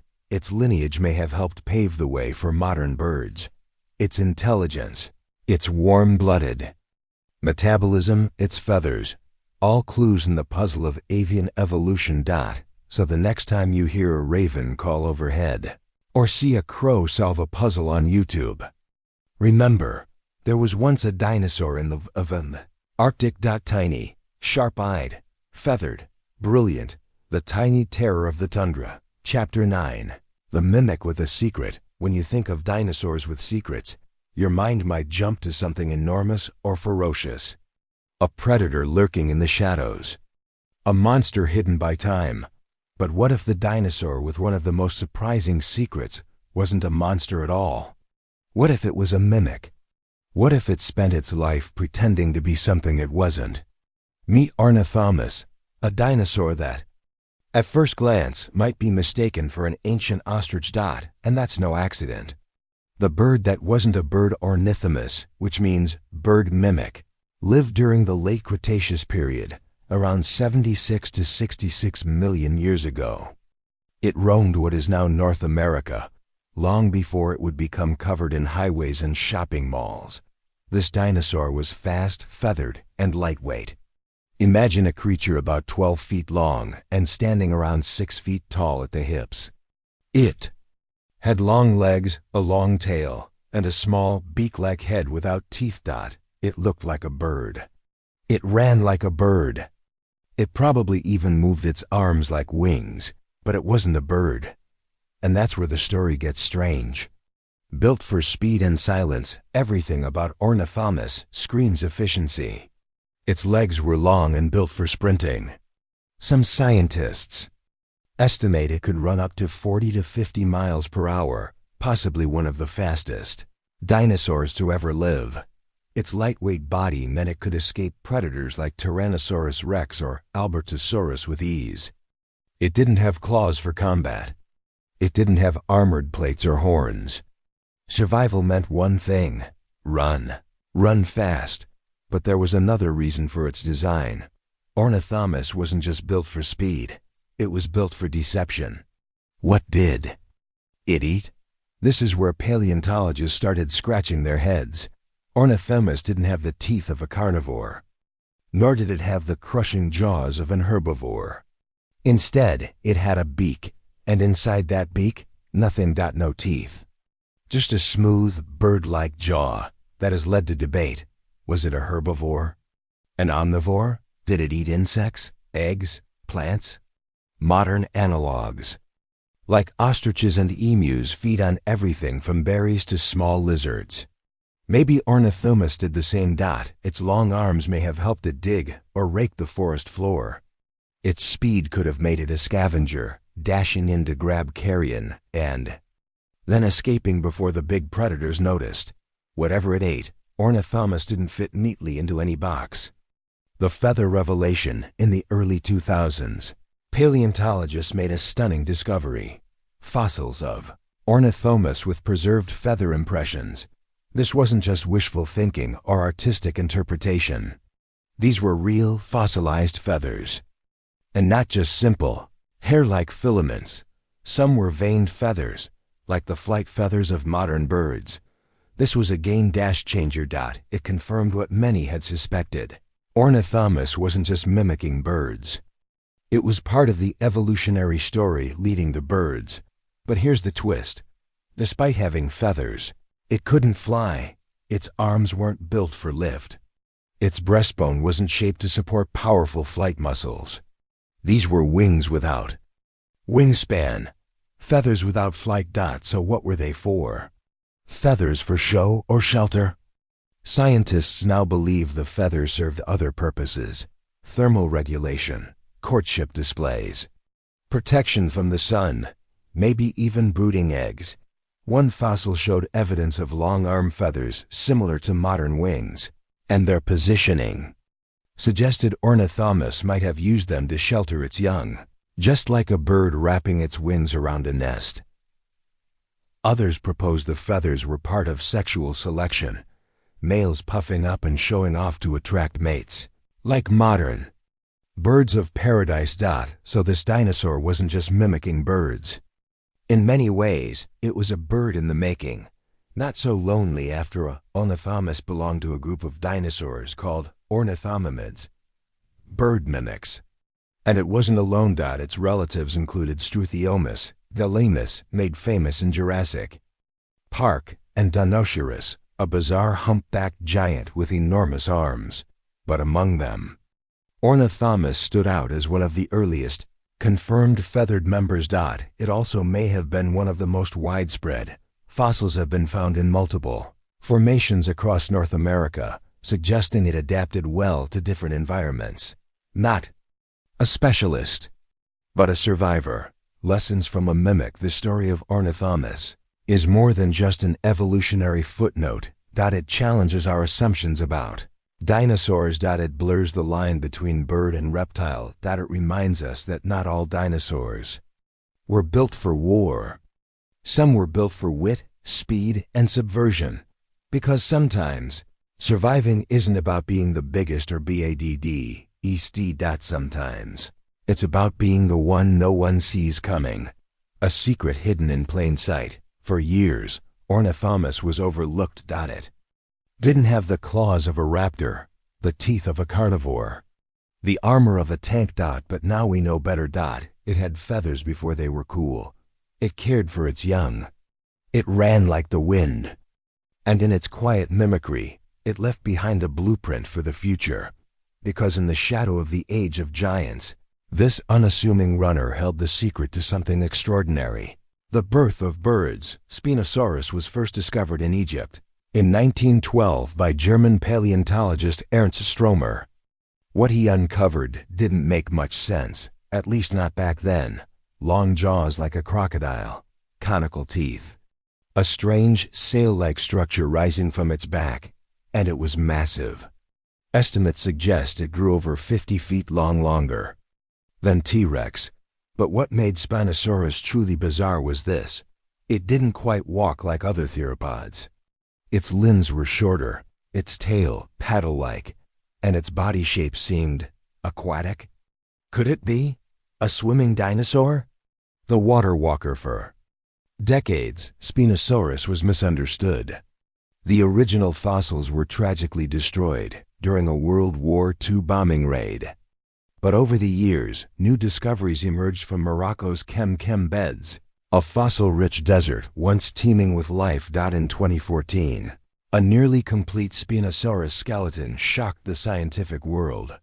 It had dense bones, short legs, and flat feet, all signs of an aquatic or semi-aquatic lifestyle. Most notably, its tail was flexible and fin-like, perfect for swimming. This wasn't a land-bound predator. This was a river monster. Imagine a 50-foot dinosaur prowling ancient rivers, snatching giant fish in its croc-like jaws. That's Spinosaurus. Its eyes, set forward and slightly upward, gave it a unique perspective, like modern crocodilians, who float just below the waterline, scanning the world with watchful, reflective eyes. That eerie glint? Its so-called diamond eyes. Fish hunter extraordinaries Pirizonon didn't chase down ceratopsians or battle ankylosaurs. Instead, it likely specialized in aquatic prey. Its jaws were long and narrow, perfect for gripping slippery fish. Its teeth were straight and conical, not serrated like meat slicers, but suited for puncturing and holding onto thrashing meals. Its long arms may have helped it swipe at prey or paddle in shallow waters. And its sail? Still debated, maybe. For thermoregulation, maybe display, or even buoyancy control. It was not a fast land runner like T-Rex, but in the water? It was a torpedo. A hunter in the sand. So how did aquatic dinosaurs survive in the desert? Well, the Sahara wasn't always a desert. In the mid-Cretaceous, it was a lush river-laced ecosystem, a complex delta, much like today's Nile or Amazon. It teemed with life: fish, crocs, turtles, other dinosaurs. And Spinosaurus was the apex predator in this wetland world. But it wasn't alone. It shared this habitat with other large predators like Carcharodontosaurus and Deltadromus. How did so many giants coexist? The answer lies in ecological niches. While Carcharodontosaurus hunted on land, Spinosaurus hunted in water. Their diets rarely overlapped. Instead of competing, they carved out their own hunting grounds, one with teeth for land, one with jaws for the river. A puzzle still unfolding. Despite new fossils, Spinosaurus still raises more questions than answers. Was it bipedal or quadrupedal? Some reconstructions show it walking on all fours. Others insist it still moved like a typical theropod, awkward but upright. How much time did it spend in water versus land? Was its sail actually functional or just ornamental? Even its tail, now understood to be fin-like, shocked the scientific community. It's the first non-avian dinosaur with such an adaptation. Paleontology textbooks had to be rewritten. Museum models sculpted. Every fossil adds a piece. But the full picture remains elusive. The phantom of the prehistoric floodplains amid it. The Cretaceous night, humid and dark. The river shimmers under a full moon. A ripple, a splash. Then, silence. From the depths, a ghostly form emerges. 50 feet of scale and sail. Its eyes reflect starlight. It moves like a myth, not quite crocodile, not quite bird, but something entirely other. That's Spinosaurus, a relic of a forgotten delta, the desert ghost with diamond eyes. In a world dominated by thunder lizards and armored tanks, Spinosaurus reminds us that evolution also makes room for the strange. For the swimmers, the silent hunters, the ones who slip between the pages of our expectations. Chapter 10. The Titan from Antarctica. When you think of Antarctica, what comes to mind? Blizzards, glaciers, endless white silence, penguins maybe. But dinosaurs? Probably not. And yet, beneath layers of ancient ice and millions of years of history, paleontologists made a stunning discovery: the bones of a giant sauropod, a long-necked dinosaur that once roamed this now frozen continent.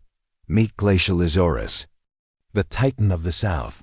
Its name literally means icy lizard, and its existence rewrites everything we thought we knew about dinosaurs, climate, and Earth's ancient geography. Because if there's one thing Glacialisaurus proves, it's this: even in the most unexpected places, dinosaurs thrived. A dinosaur buried beneath the ice. The story begins not in a lush jungle or sun-baked desert, but on the frigid slopes of Mount Kirkpatrick, a remote peak in Antarctica's transantarctic mountains. In the early 1990s, a team of paleontologists from the United States braved the sub-zero temperatures, altitude sickness, and near-impossible logistics to dig into exposed rock. What they found would change the field forever: fossil bones, big ones, fragments of a femur, ankle bones, vertebrae. These weren't from some small, cold-adapted creature. These were sauropod bones, the calling card of some of the largest animals to ever walk the Earth. And they weren't alone. Other discoveries in the region hinted at a rich, hidden fossil record, one preserved beneath millions of years of ice. But Glacialisaurus was one of the first major finds to prove it. Wait, dinosaurs in Antarctica? Here's the first question everyone asks: how could dinosaurs survive in such a freezing place? Well, the answer lies in plate tectonics and deep time. Back in the early Jurassic period, around 190 million years ago, Antarctica wasn't the frozen wasteland we know today. Instead, it was part of the supercontinent Gondwana, a massive landmass that also included modern-day South America, Africa, India, and Australia. At the time, the climate was warmer, more temperate, even in high-latitude regions like Antarctica. Think forests of ferns and conifers. Seasonal weather, yes, maybe even light snow, but nowhere near the inhospitable deep freeze of today. So dinosaurs like Glacialisaurus could live there comfortably, thriving in a cooler but still habitable world, and that changes everything about how we imagine their range. Who or what was Glacialisaurus? Now let's talk about the star of the show. Glacialisaurus was a prosauropod, an early relative of the massive long-necked sauropods like Apatosaurus or Brachiosaurus. It stood on two legs, had a long neck and tail, and likely grew up to 20 feet long. Not exactly enormous compared to later sauropods, but still impressive, especially when you imagine it walking through the Antarctic dawn. It was herbivorous, probably feeding on the hardy vegetation of the time: ferns, cycads, and early conifers. Its long limbs suggest it was built for travel, possibly migrating seasonally, or at least covering large distances in its search for food. And its discovery tells us that dinosaurs had much broader ecological tolerance than we once believed. Why this find was so important before Glacialisaurus? Most dinosaur discoveries came from classic hotspots: North America's Badlands, Argentina's Patagonia, Mongolia's Gobi Desert. But Antarctica? That was uncharted territory. The logistics alone make paleontology there nearly impossible. You need helicopters, snowmobiles, oxygen tanks, and gear that won't freeze solid. But Glacialisaurus changed that. It proved there was something to find, and more importantly, it plugged a huge gap in the fossil record. Because paleontologists had long suspected that dinosaurs roamed every continent, but they didn't have solid proof for Antarctica.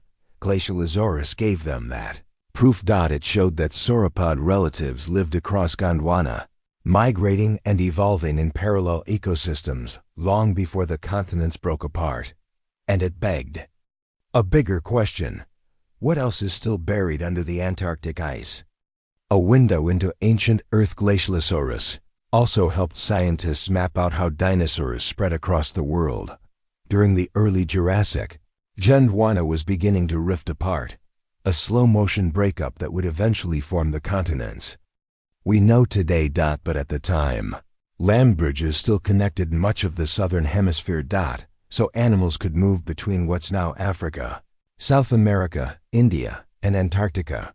Glacialosaurus wasn't just an isolated species, it was part of a broader evolutionary web, linking lineages across half the globe.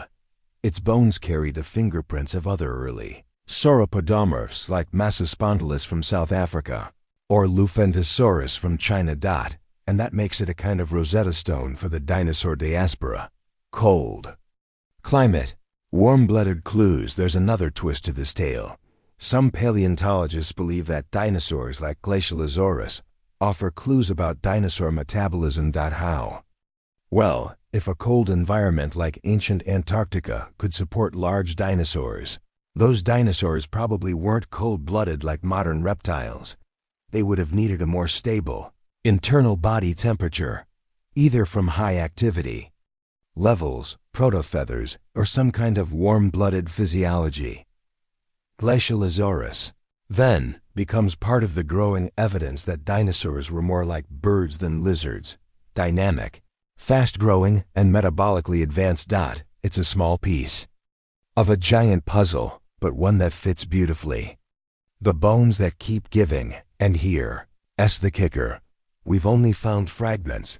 Glacialosaurus is known from a partial skeleton, just enough to identify it as a new genus and species. But scientists believe much more lies beneath the ice, waiting to be uncovered. Entire skeletons, new species, even fossils that could reshape our understanding of early dinosaur evolution. Glacialosaurus is the tip of the iceberg, literally and figuratively, and paleontologists are already planning more expeditions to those same slopes, hoping to dig deeper. Because when a 190-million-year-old sauropod shows up in Antarctica, it's a sign we've barely scratched the surface. So, why don't we hear more about it? Good question. Glacialosaurus doesn't make the headlines like T-Rex or Velociraptor. Why? Because it's subtle, mysterious, and not much of it has been recovered yet. But in scientific circles, it's a landmark find, a literal game changer. Existence helps validate whole theories about dinosaur dispersal, climate adaptability, and early sauropodomorph evolution. And for those who follow the whispers beneath the ice, it's proof that even Earth's most extreme environments have secrets to tell. The future of polar paleontology. What's next? Well, Antarctica remains one of the least explored places on Earth for fossils. But that's starting to change. Advances in remote sensing, ice-penetrating radar, and fossil scanning are making it easier to plan digs, and international teams are pushing forward with better funding, smarter logistics, and more refined tools. One day, we may uncover entire dinosaur ecosystems beneath the ice, predator-prey relationships, nesting grounds, even preserved footprints, and maybe, just maybe, Glacialosaurus will have some company in the Antarctic Dinosaur Museum. Final reflection. A titan in the cold. Think about it. A creature the size of a car, walking through polar forests, long neck swaying, tail sweeping snow-dusted ferns. A dinosaur, surviving and thriving in a land we now consider barren and lifeless. That's not just a fossil. That's a message, a reminder that life adapts, that the past was stranger and more amazing than we often imagine. Glacialosaurus may not roar in a Hollywood blockbuster, but it stands tall in the story of Earth, quietly, stubbornly, magnificently. A titan in the cold. Chapter 11. The raptor that hunted in packs. Picture this. A misty, ancient forest. Towering conifers stretch skyward, and thick ferns blanket the ground. There's a sudden rustle, the briefest flash of movement. Then another. Eyes gleam in the shadows. You are not alone. Before you can even turn around, they're already surrounding you. This is the hunting ground of Deinonychus, the raptor that rewrote the book on dinosaur behavior and helped birth a revolution in paleontology. Not just another raptor. Everyone knows Velociraptor, thanks to Jurassic Park. But the real star of the raptor world, the one that changed everything, is Deinonychus anteropus, discovered in the 1960s in Montana by famed paleontologist John H. Ostrom. Deinonychus wasn't just another predator. It was lean, agile, and terrifyingly intelligent. About 11 feet long, 3 feet tall at the hip, and weighing around 160 pounds. It had a sickle-shaped claw on each foot, a curved, killing talon that could slice through flesh like a scalpel. But it wasn't the size that shocked scientists. It was the implications. Ostrom realized this creature wasn't the sluggish, tail-dragging reptile dinosaurs were thought to be. It was fast, alert, bird-like, and it may have hunted in packs. A pack? Hunter? Really? Here's where it gets fascinating. Fossils of Deinonychus have been found near the remains of much larger herbivorous dinosaurs, like Tyrannosaurus. These prey animals were simply too big for a single Deinonychus to take down alone. But in groups? Coordinated ambush, one attacking the legs, another going for the neck. Like wolves. This changed the game. Suddenly, we weren't looking at dinosaurs as solitary beasts. We began to consider the possibility of complex social behavior, even communication and cooperation during a hunt. Not just muscle, but strategy. This was a predator with a brain, and it used it. Anatomy of a killer. Let's break down the weaponry. The sickle claw, up to 5 inches long. It was held off the ground like a raptor's talon, likely to keep it razor sharp. When attacking, Deinonychus could kick forward and slash, or even pin its prey and eviscerate it. Teeth and jaws. Dozens of sharp serrated teeth, ideal for slicing through meat. Fast bites. Not bone-crushing, but perfect for taking chunks from flesh. Arms and claws. Long arms with 3 fingers, each tipped with curved claws, perfect for grabbing, slashing, and holding onto prey. Tail. Rigid and counterbalanced, likely used to stabilize during fast runs or tight maneuvers. Think of it as a built-in rudder for rapid agility.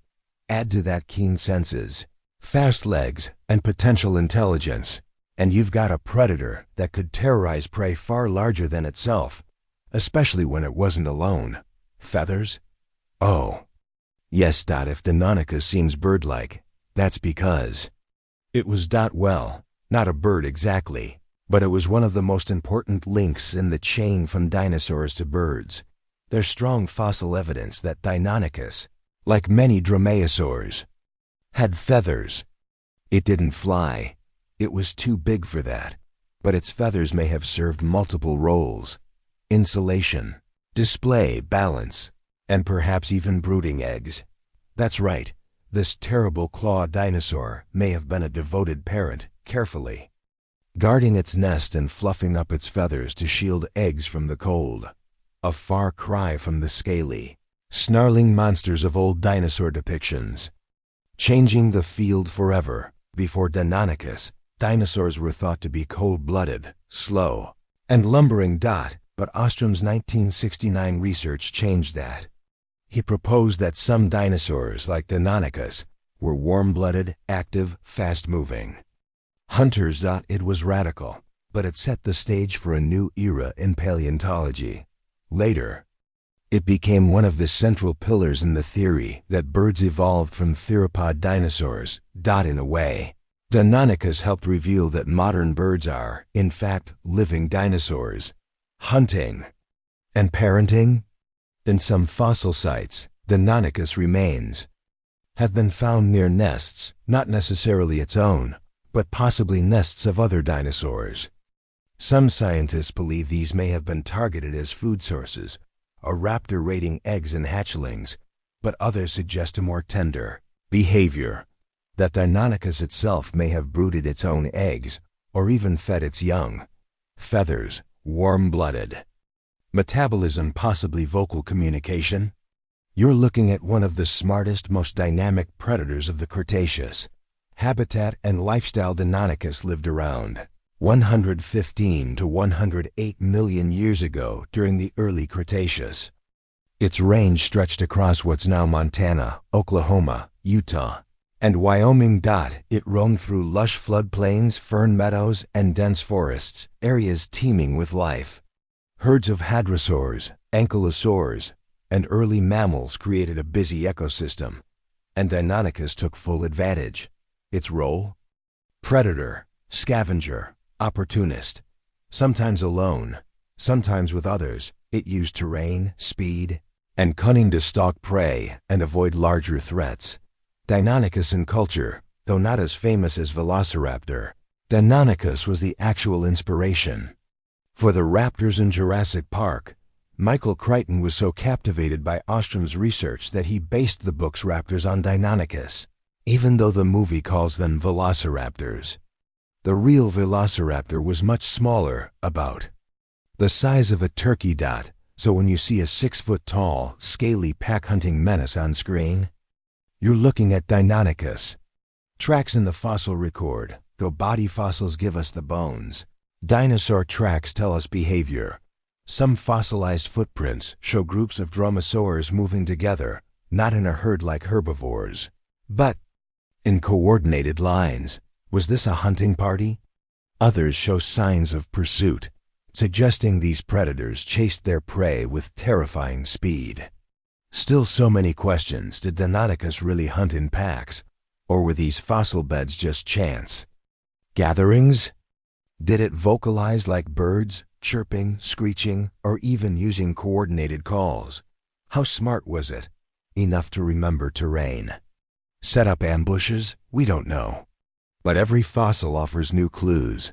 Every discovery sharpens the image. One thing's for certain, Deinonychus shattered our expectations. It wasn't just a killer, it was a turning point. Legacy of the claw. When John Ostrom dug that first Deinonychus fossil from the Montana clay, he couldn't have known how much it would change. It rewrote our understanding of dinosaurs. It helped birth the dinosaur-bird connection.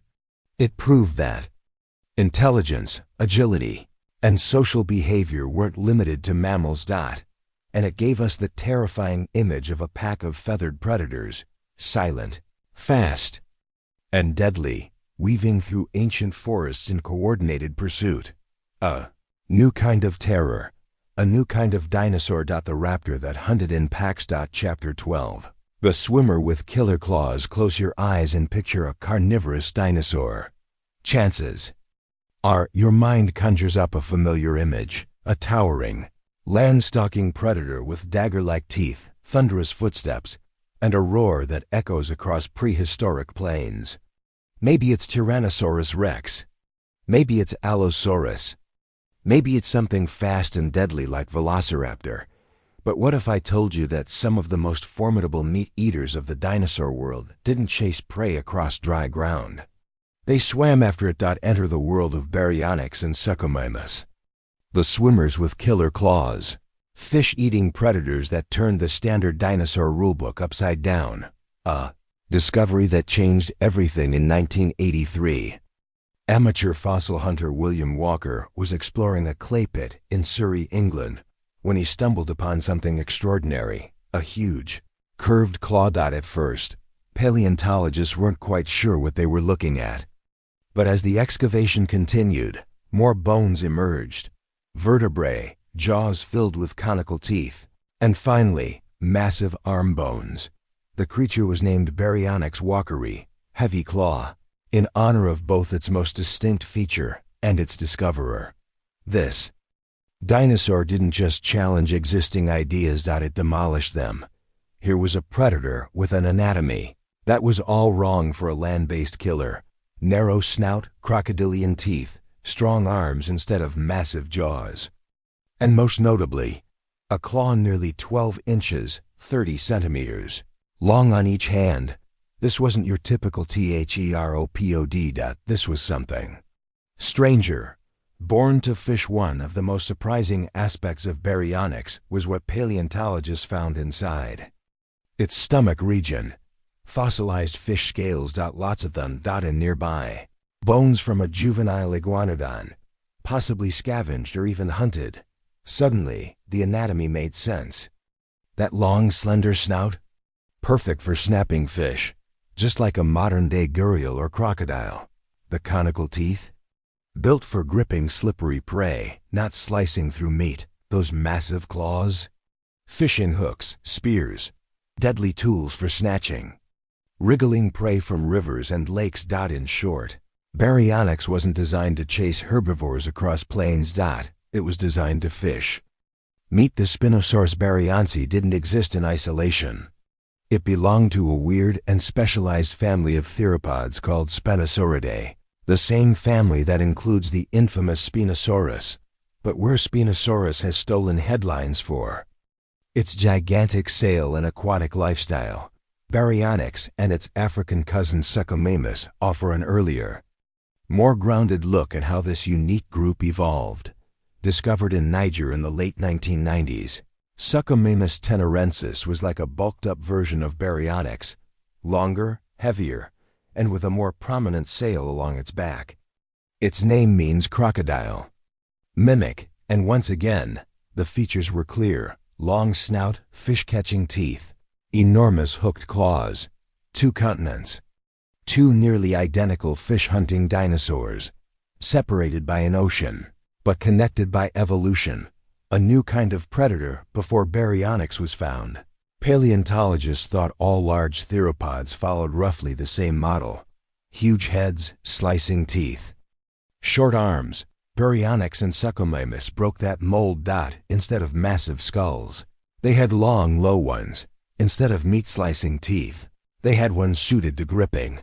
Instead of tiny, useless arms, they had strong, muscular forelimbs tipped with scythe-like claws. These dinosaurs weren't just different in shape, they were different in strategy. Rather than wrestling other dinosaurs to the ground, they may have lurked along riverbanks, stabbing into schools of fish or dragging prey from the water's edge. Some theories even suggest they could wade or swim, hunting like prehistoric grizzly bears. Strange worlds, stranger dinosaurs. Imagine their world. You're on the edge of a vast river system, deep in the early Cretaceous, dense vegetation lines, the muddy banks. Dragonflies the size of pigeons buzz overhead. Giant turtles paddle lazily across the SHALLOWS. Then, movement, a ripple in the reeds, a splash, a shadow glides silently through the water, its snout just above the surface. It's Baryonyx, or maybe Suchomimus. It moves like a heron and a crocodile combined, patient, deliberate, deadly. A flash, claws strike down, and a fish is yanked screaming from the water. No roar, no chase, just a cold, calculated kill, not just fish. Though these dinosaurs were clearly adapted for fishing, they weren't strict pescatarians. The juvenile iguanodon bones found near Baryonyx suggest occasional forays into terrestrial hunting or scavenging. It's likely they took what they could get: fish, carrion, small dinosaurs. In fact, some paleontologists believe their crocodile-like adaptations allowed them to dominate semi-aquatic ecosystems much like crocs and gators do today. And unlike Spinosaurus, which may have gone full aquatic, Baryonyx and Suchomimus kept 1 foot firmly on land and 1 in the water. They were hybrid hunters, the best of both worlds, brain over brawn. One of the underappreciated aspects of these fish-eaters is their potential intelligence. Their skulls feature a long, narrow rostrum, full of nerves. Some scientists suggest these dinosaurs had enhanced facial sensitivity, like crocodiles. That means they may have been able to detect subtle vibrations in the water. Think about that. A dinosaur standing at the edge of a river, feeling the feeling. Movements of prey underwater before striking with deadly accuracy. That's not just brute strength, that's precision. That's strategy, that's evolution playing a long, clever game. The legacy of the clawed swimmers. For decades, Baryonyx and Suchomimus were little known outside paleontology circles. They lacked the star power of T-Rex, the mystery of Velociraptor. The majesty of Triceratops, but that's changing. As new fossils continue to reshape our understanding of dinosaur diversity. These fish hunters are gaining the attention they deserve because they represent something powerful, the unexpected. The idea that dinosaurs weren't just land-stalking beasts, but could adapt to rivers, lakes, maybe even oceans. They show that evolution isn't about sticking to a formula. It's about rewriting the rules. And sometimes, that means giving a dinosaur a crocodile snout and 12-inch claws. Hollywood versus reality pop. Culture hasn't always been kind to baryonyx. Some depictions exaggerate its aggression, turning it into a T-Rex rival. Others portray it as generic dino filler. But the real animal? Much more fascinating. It was a specialized predator, sleek, powerful, enigmatic. A bridge between the classic theropods of old and the bizarre aquatic beasts that followed. And while Hollywood might miss the mark, the truth is far more compelling than fiction. What baryonyx and suchomimus teach us: these dinosaurs force us to challenge assumptions. They show us that being a predator didn't always mean having the biggest teeth or the loudest roar. Sometimes it meant patience. Sometimes it meant adaptation. Sometimes it meant being something no one expected. A swimmer with killer claws. Chapter 14. The dinosaur that dug like a mole. In the wide and often wild world of dinosaurs, few discoveries are as unexpected as a creature that might have lived underground. When most people think of dinosaurs, they imagine towering giants like T-Rex or long-necked sauropods stretching across ancient landscapes. But not all dinosaurs were titans. Some, like Orictodromeus, were small, nimble, and shockingly adapted to a life we never thought dinosaurs could lead. One beneath the surface of the earth. Discovered in Montana in the mid-2000s, Orictodromeus cubicularis shook paleontologists with more than just its fossilized bones. Found nestled in what appeared to be a collapsed burrow, its skeleton told a new kind of story. The creature was only about 6.5 feet long, 2 meters, with a lightweight frame, strong shoulders, and a blunt snout. These features weren't just oddities, they looked like adaptations for digging. The name Orictodromeus even means digging runner. It had strong forelimbs and a skull shape not unlike that of modern burrowing mammals, suggesting it could push through soil or scrape at the earth with surprising effectiveness for a dinosaur. The real kicker? This little dinosaur was likely a family animal. The burrow it was found in didn't just contain one fossil, but several, likely an adult and a couple of juveniles. That meant Orictodromeus may have been a parental species, nesting in underground tunnels, protecting its young from predators and harsh weather. Dinosaurs as underground caretakers? That was unheard of before. For decades, scientists assumed all dinosaurs lived above ground. But this one seemed to break the mold. Living about 95 million years ago during the mid-Cretaceous period, Orictodromeus wasn't alone in its ecosystem, but it had a niche all to itself. In a landscape of larger, more dangerous predators, hiding underground might have been the perfect way to survive. While massive theropods were stomping through forests or hunting on open plains, this dinosaur dug in literally. It probably ventured out at dusk or dawn, browsing on plants with its beak-like mouth, keeping low and alert. Then, at the first sign of danger, it darted back into its tunnel system, safe and hidden from view. This kind of behavior brings up even bigger questions. If Orictodromeus could burrow, could other dinosaurs have done the same? Were there whole underground communities we've missed because they simply didn't fossilize well? Could dinosaurs have evolved behaviors we associate with modern mammals, like nesting, caring for young, and avoiding danger underground? The discovery opens the door to whole new ways of thinking about dinosaur lifestyles, not just in terms of anatomy, but behavior and survival strategies. And that's what makes Orictodromeus such an important addition to the dinosaur story. It wasn't big. It wasn't deadly. It didn't fly, swim, or rule its environment. But it did something almost no one expected. It dug like a mole. It took the rules we thought we knew and rewrote them from beneath our feet. Chapter 15. The speed daemon with hollow bones, speed, agility, lightness. These aren't words we usually associate with dinosaurs. In the popular imagination, they're often hulking, plodding monsters, slow and heavy, more like walking tanks than nimble athletes. But that picture is far from complete. In fact, if you strip away the assumptions and look at the fossil record with fresh eyes, you'll find creatures that redefined what it meant to be a dinosaur. And one of the best examples? Ornithomimus, the bird mimic that sprinted through the Cretaceous with hollow bones and legs. Built like coiled springs, Ornithomimus looked nothing like the stereotypical dinosaur. No giant jaws, no armored plates, no massive tail club. Instead, it resembled something out of a futuristic bird zoo: long legs, a toothless beak, big eyes, and a body shaped for one thing: speed.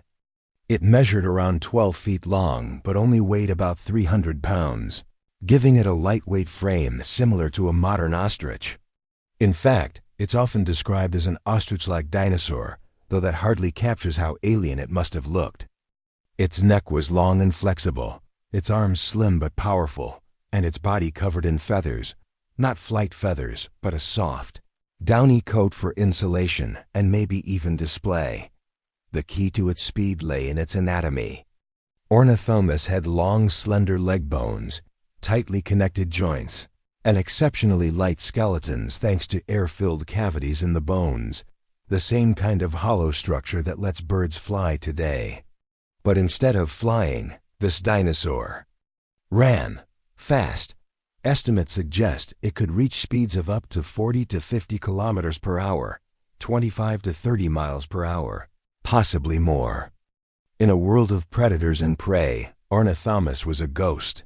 Too fast to catch, too agile to corner, but speed alone doesn't make Ornithomimus fascinating.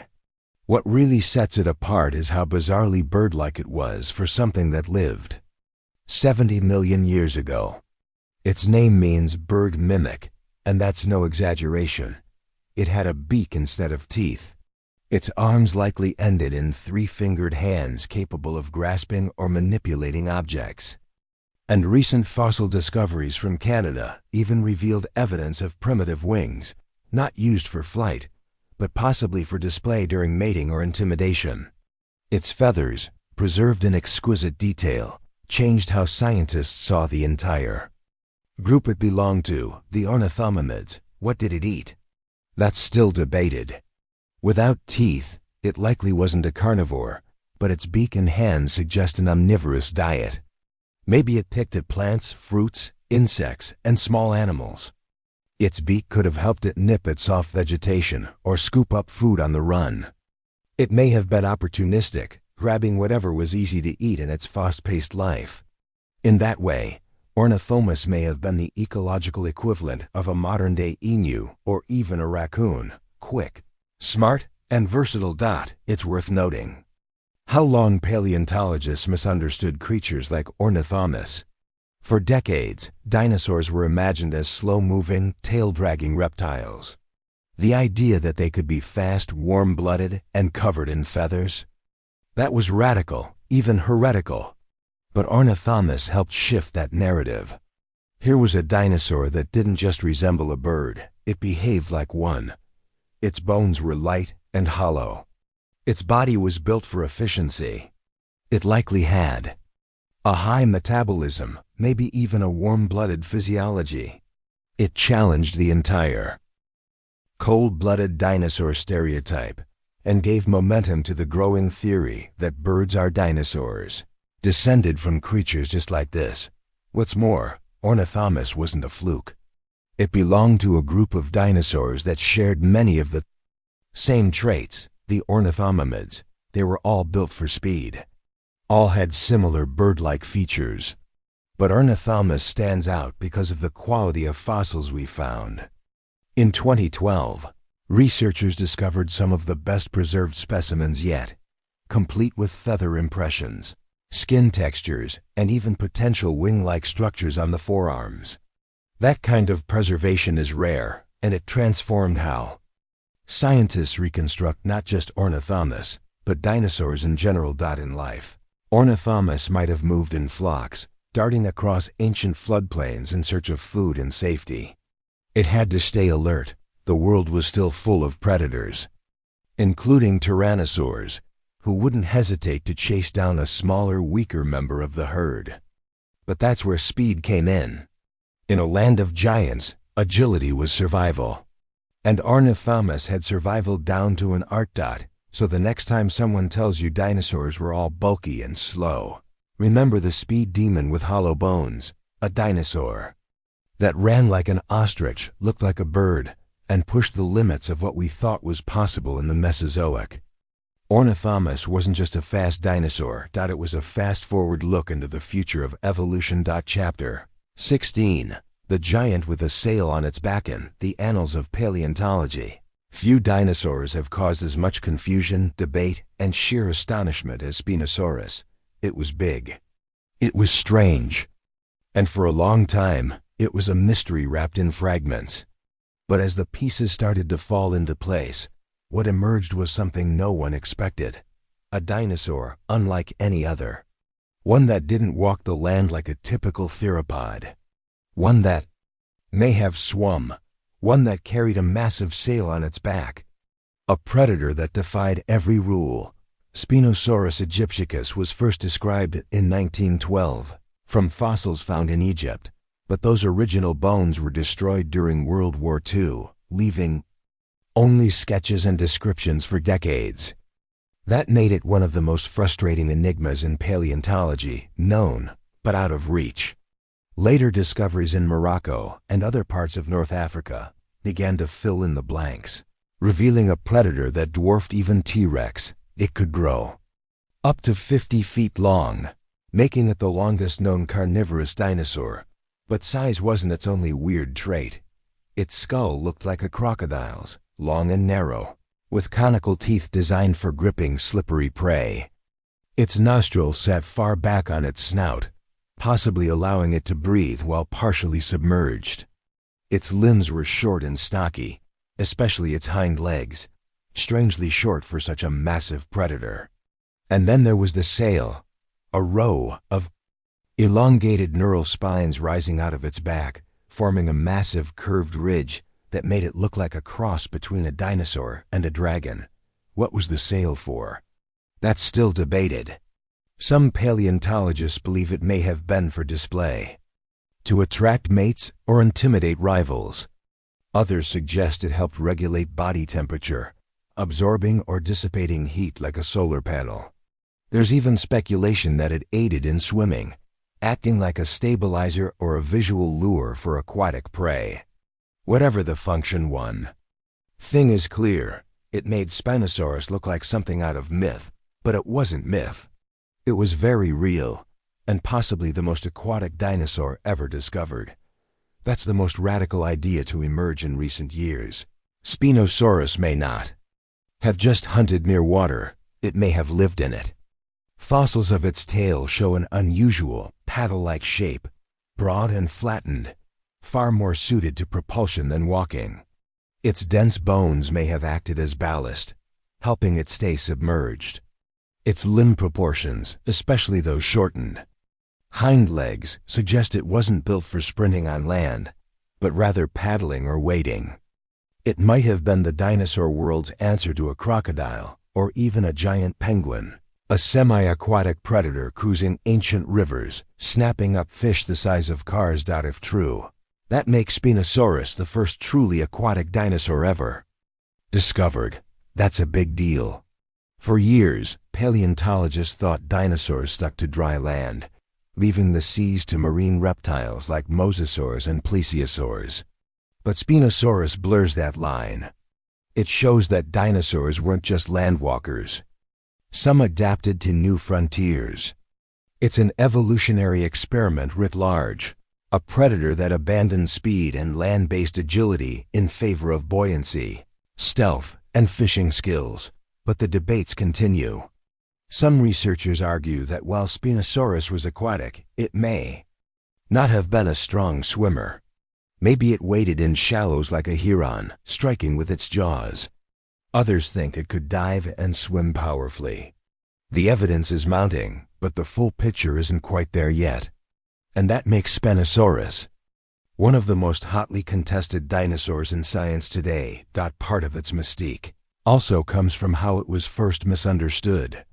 For years, reconstruction showed it as a bulky land predator, a weird cousin of T-Rex with a sail on its back. But those models were wrong. As more complete fossils were found, particularly after 2014, scientists had to redraw Spinosaurus from the ground up, literally. New reconstruction showed a low-slung body, short hind limbs, and that strange swimming tail. It no longer looked like a land-stalking menace. It looked alien. That transformation from misunderstood giant to aquatic anomaly is part of what makes Spinosaurus so captivating. It challenges everything we thought we knew. It demands we rethink dinosaur biology, behavior, and diversity. And it proves that even among the most iconic creatures in history, there's always room for a surprise. In life, Spinosaurus may have patrolled slow-moving rivers in what is now North Africa, using its long snout to detect vibrations in the water, snapping up coelacanths, lungfish, and giant prehistoric sawfish. It might have dragged itself onto land when necessary, resting its massive body on mudflats before returning to the hunt. It was an apex predator in an ecosystem that looked more like the Amazon than the Sahara, a wet, lush environment full of aquatic prey. And then came extinction. Like all non-avian dinosaurs, Spinosaurus vanished at the end of the Cretaceous. But its legacy didn't. Its story remained hidden for decades, only to re-emerge with new clues and new technology.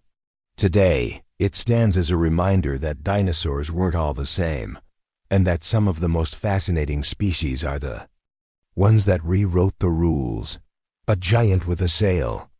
A swimmer with a crocodile's grin. A dinosaur that lived on the edge of what we thought was possible. That's Spinosaurus. And it's exactly the kind of creature that proves this truth.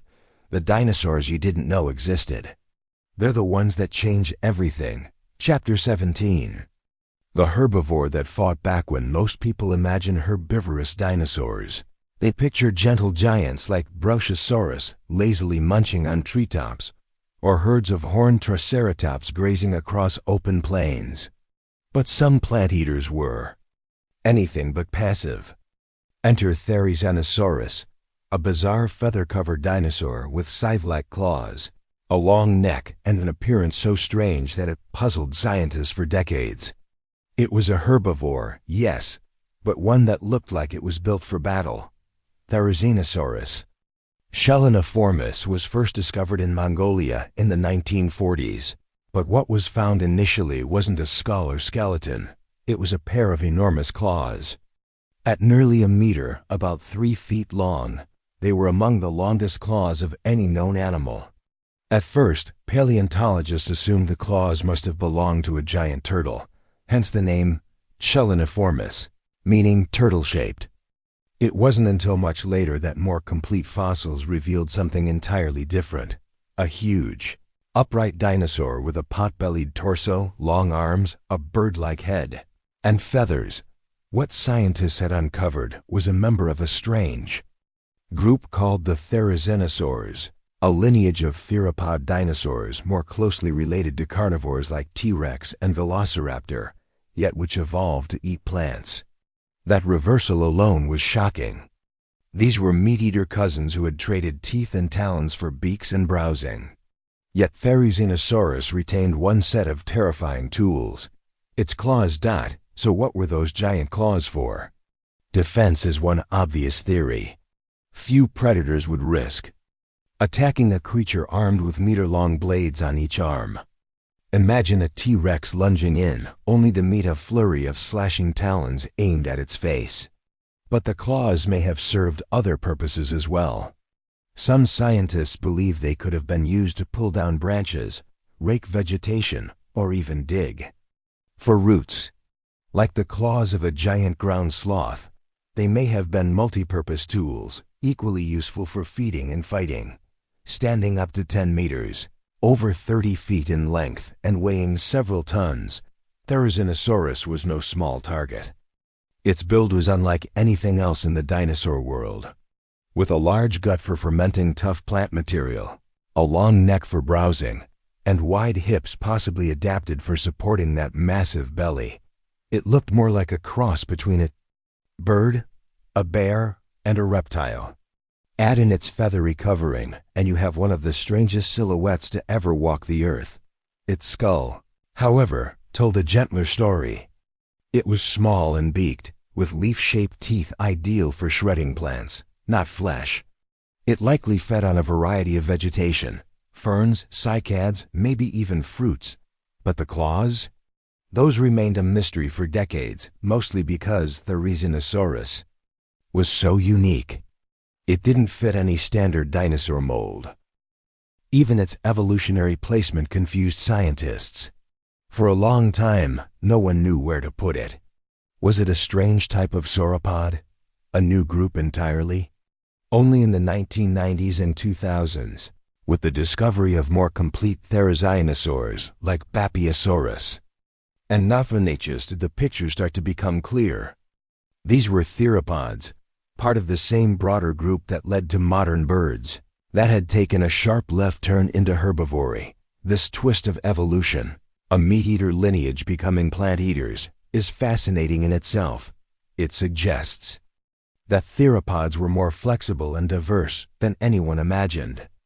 And Therizinosaurus was the ultimate example of that flexibility, a giant, feathered, sickle-clawed plant-eater that looked ready for war. Its feathers are another crucial clue, though direct fossil evidence of feathers on Therizinosaurus itself is lacking. Its close relatives preserve them in exquisite detail. Bapiosaurus, for example, had primitive feathers covering its body.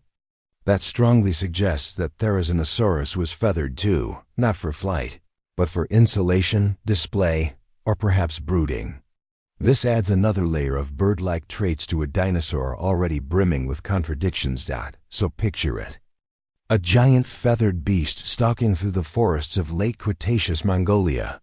Its long neck cranes through the underbrush, pecking at fronds and leaves. But if a predator dares to strike, the herbivore doesn't flee. Instead, it rears up, spreads its arms, and reveals the scythe-like weapons it carries on each hand. This wasn't just a dinosaur that survived. It was one that fought back, and that's what makes Therizinosaurus such a perfect fit for the theme of this series. It's a dinosaur you didn't know existed, because it looks like no other. A creature that defied classification for decades. A peaceful giant that carried the tools of a killer. A plant-eater that didn't run. It stood its ground. The more we learn about Therizinosaurus, the more it forces us to rethink what we know about dinosaurs. Not every plant-eater was docile. Not every predator had the upper hand. And sometimes, the strangest dinosaurs are the ones with the most to teach us. In the end, Therizinosaurus wasn't just a curiosity, it was a revelation. A herbivore that fought back, and it earned every inch of that title. Chapter 18. The feathered giant of China. When most people picture a tyrannosaur, they imagine a towering reptilian monster with scaly skin, bone-crushing jaws, and an insatiable appetite for destruction. And in most cases, they're thinking of Tyrannosaurus rex. But what if we told you that one of the most impressive tyrannosaurs ever discovered didn't fit that stereotype at all? What if this predator was not only massive and powerful, but covered in feathers? Meet Yutyrannus wally, the beautiful feathered tyrant from early Cretaceous China. A dinosaur that shattered expectations and rewrote the rulebook on what a giant predator could look like. At over 30 feet, 9 meters long, and weighing an estimated 1.5 tons, Yutyrannus was no chicken. It was the largest known feathered dinosaur ever found, and it was real. The discovery of Yutyrannus was a bombshell in the paleontology world. First described in 2012 from remarkably preserved fossils in Liaoning province, this dinosaur was found, with clear impressions of filamentous feathers along its arms, neck, and tail. These weren't scales mistaken for feathers or speculative fluff added by artists. These were actual fossilized traces of a feathered coat. And that coat covered a predator the size of a bus. Before this, most scientists believed that large theropods, the group of bipedal carnivorous dinosaurs, lost their feathers as they grew bigger. After all, modern large animals like elephants and rhinos don't need insulation because of their size. But Yutyrannus proved that even big predators could be fuzzy. Its feathers were likely not for flight, but for insulation. Which raises a fascinating point. The environment it lived in was relatively cool compared to other dinosaur habitats. It seems that even giants needed to bundle up sometimes. But the surprises don't stop there. Yutyrannus also challenges the classic image of tyrannosaurs being restricted to the late Cretaceous. This dinosaur lived roughly 125 million years ago, around 60 million years before T-Rex. That places it in the early Cretaceous, during a time of rapid evolutionary change. Its existence shows that the Tyrannosaur family had deep roots, and that its members were already diversifying in ways few expected. Its skull was large and powerful, though not as robust as that of later tyrannosaurs. Its arms were longer too, with 3-fingered hands, a reminder of its more primitive ancestry. But even in this early form, Yutyrannus was clearly a predator built for power. Its teeth were blade-like, ideal for slicing through flesh. It had strong legs and a stiff tail for balance. And those feathers? They may have helped it regulate body temperature, attract mates, or signal rivals, much like birds today. Location of its discovery also matters. Liaoning province is a treasure trove of feathered dinosaurs, thanks to the fine volcanic ash that preserved them in exquisite detail. From tiny raptor-like species to bizarre early birds, this region has painted a whole new picture of dinosaur evolution. And Yutyrannus stands tall among them as a bridge between worlds, part ferocious tyrant, part fluffy anomaly. The implications of Yutyrannus are still being unpacked. It opened the door for researchers to question how many other large theropods may have had feathers. It blurred the line between non-avian dinosaurs and birds. And it reminded us that evolution isn't always about getting leaner or meaner. Sometimes, it means growing a coat of fuzz in a cold climate. That it also complicates the image of dinosaurs in pop culture. After Yutyrannus, it became harder to justify depicting all large carnivores as scaly monsters. It added nuance, texture, and realism. It forced filmmakers, toy makers, and even museum curators to reconsider their designs. In the end, Yutyrannus isn't just a fascinating fossil. It's a symbol of how much we still have to learn. A reminder that the fossil record is full of surprises, waiting to append our assumptions. A feathered giant that looked like a myth, but was as real as stone. And if that doesn't count as a dinosaur you didn't know existed, nothing does. Chapter 19. The tiny titan of Madagascar. In the sun-baked fossil beds of Madagascar, paleontologists uncovered something strange, something that didn't fit the mold. At first glance, it looked like a small theropod, the kind of predator we've seen before. But then came the jaws. Crooked, forward-jutting teeth that looked more like a snake's, or even a deep-sea fish's than any dinosaur. It was small, sharp, and utterly bizarre. Meet Masiacosaurus knopfleri, one of the strangest little predators ever discovered. It might not have been a towering behemoth or an apex killer, but what it lacked in size, it made up for in weirdness. And it's exactly the kind of creature that forces us to rethink what a dinosaur could be. Masiacosaurus was first described in 2001, based on fossils uncovered in northwestern Madagascar. Its name translates to vicious lizard, a fitting moniker for a predator with such unusual dental hardware. The species name, Knopfleri, is a nod to musician Mark Knopfler of Dire Straits. whose music was playing in the field as the fossil. Team made their discovery, but this wasn't just a quirky tribute.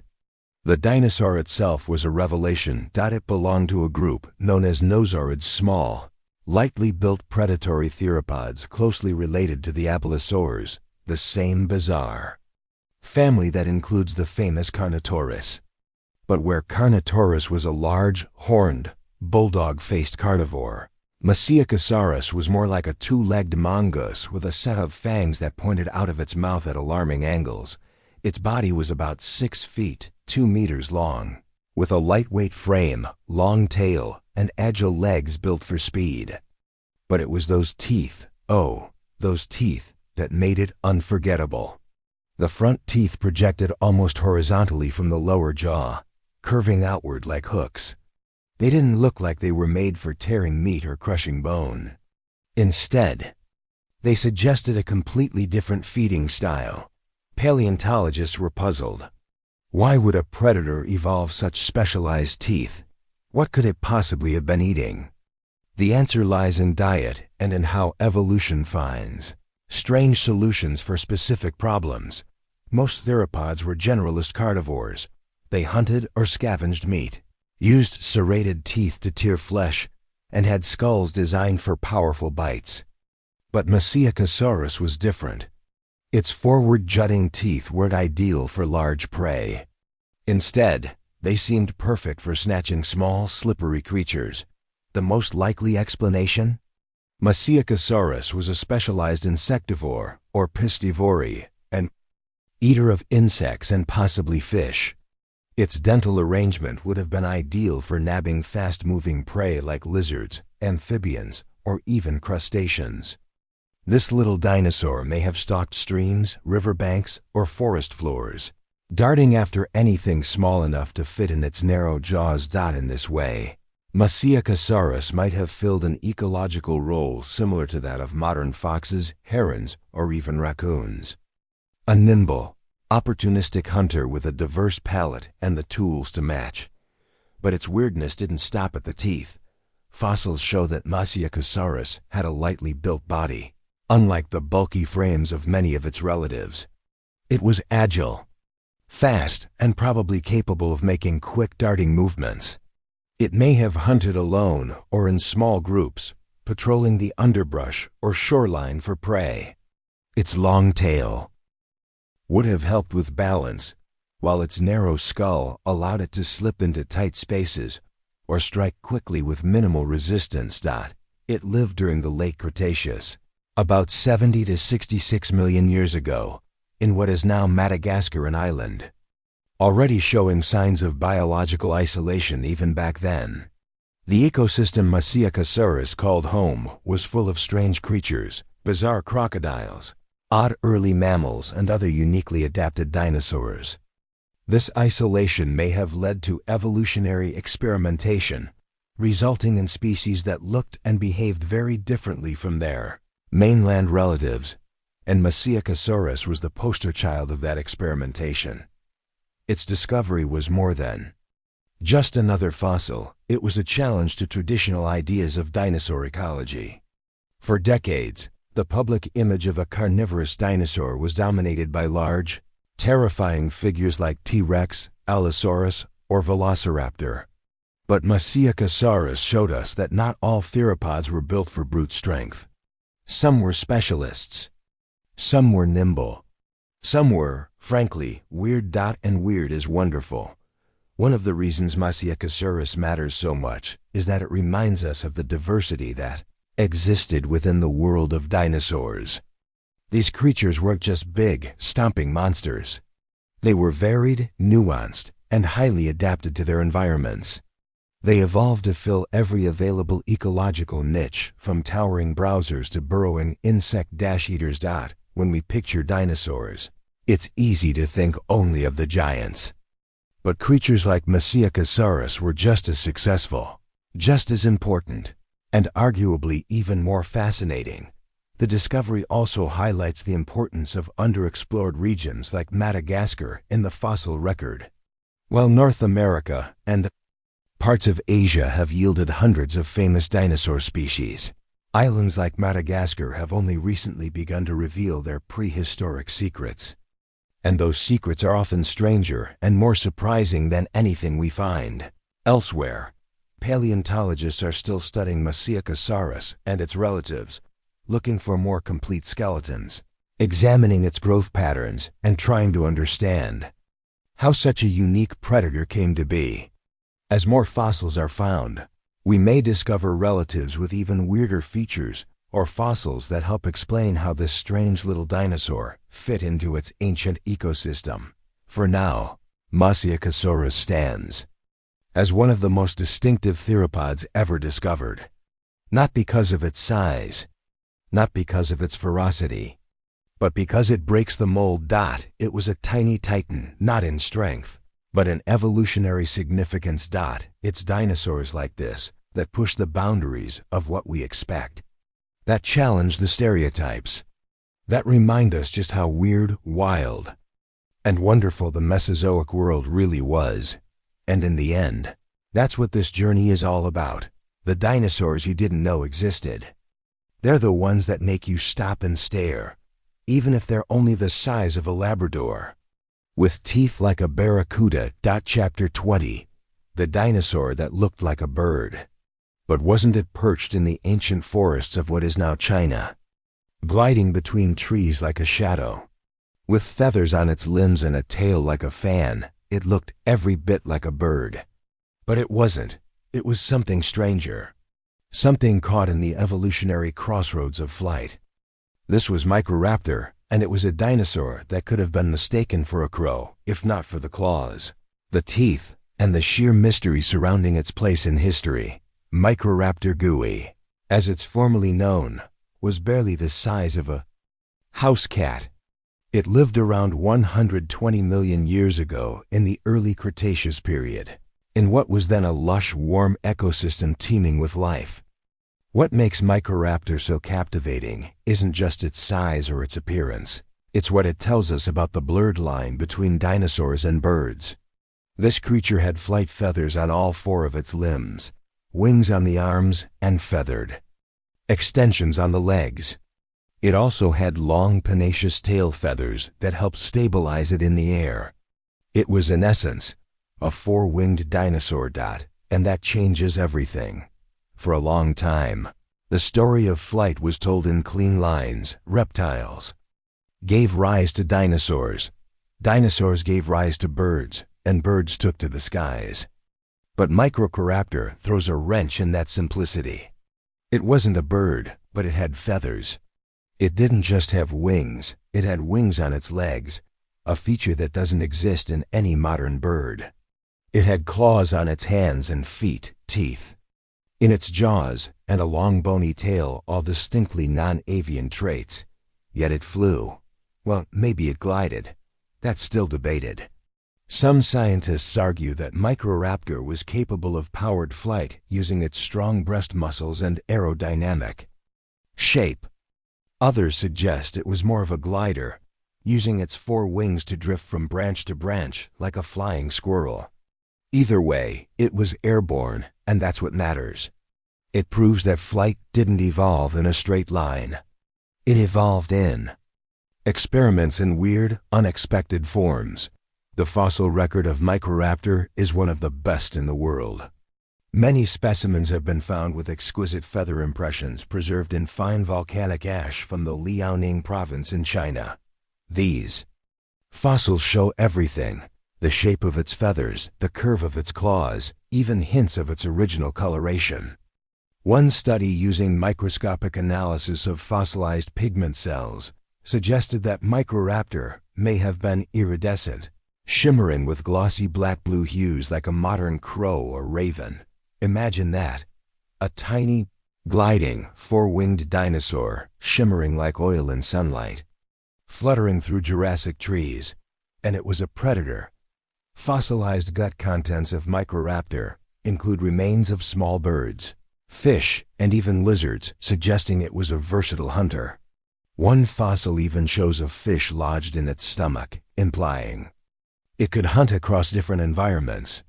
It was agile, likely intelligent, and deadly to anything smaller than itself. Yet despite all these traits, Microraptor wasn't the ancestor of modern birds. It was more like a cousin, a side branch of the evolutionary tree that explored one pathway to flight. Birds as we know them likely descended from other theropods, but Microraptor proves that many dinosaurs were experimenting with feathers and flight in ways we're only beginning to understand. It also challenges what we think a dinosaur should look like. For decades, popular media painted dinosaurs as scaly, earthbound monsters. But here was a tiny dinosaur covered in feathers, with wings on its legs. It didn't stomp through jungles. It glided. It didn't roar. It may have chirped. It didn't tower over trees. It lived in them. It redefined what it meant to be a dinosaur. Even its name, Microraptor, meaning tiny thief, carries a hint of mischief. A fitting title for a creature that stole the boundaries between bird and beast, and it wasn't alone. Microraptor is part of a larger group called the Dromaeosauridae raptors. Many members of this group had feathers. Some had wings. Some, like Anchiornis, were even earlier in the evolutionary timeline and had similar leg wings. Together, these creatures suggest that flight wasn't a single invention, but a series of trials. Evolution testing ideas. Some of those ideas failed. Microraptor and its kin didn't make it to the modern age, but their legacy did. Their features, their feathers, and even parts of their anatomy lived on in birds. That robin outside your window? It carries within it the ghost of Microraptor. The discovery of feathered dinosaurs like Microraptor has forced scientists to rethink everything. Textbooks have been rewritten, museum displays remodeled. Even Hollywood has started to catch up, albeit slowly. Because Microraptor isn't just a cool fossil. It's a window into deep time, into the very process of evolution unfolding. It is, in every sense, a dinosaur you didn't know existed. And yet, it was essential to the story. From deserts to swamps, from giants to gliders, we've traveled across time with this series, unearthing some of the strangest, most surprising creatures ever to walk the earth. And if there's one thing they all have in common, it's this: they shattered the mold. They weren't just reptiles. They weren't just ancient. They were pioneers, each one challenging what it meant to be a dinosaur. And Microraptor? It was a bird that wasn't a bird. A dinosaur that flew. A creature that turned scientific certainty into wonder. It wasn't the biggest. It wasn't the fiercest. But it might be the most important. And that makes it the perfect ending to our journey through the dinosaurs you didn't know existed.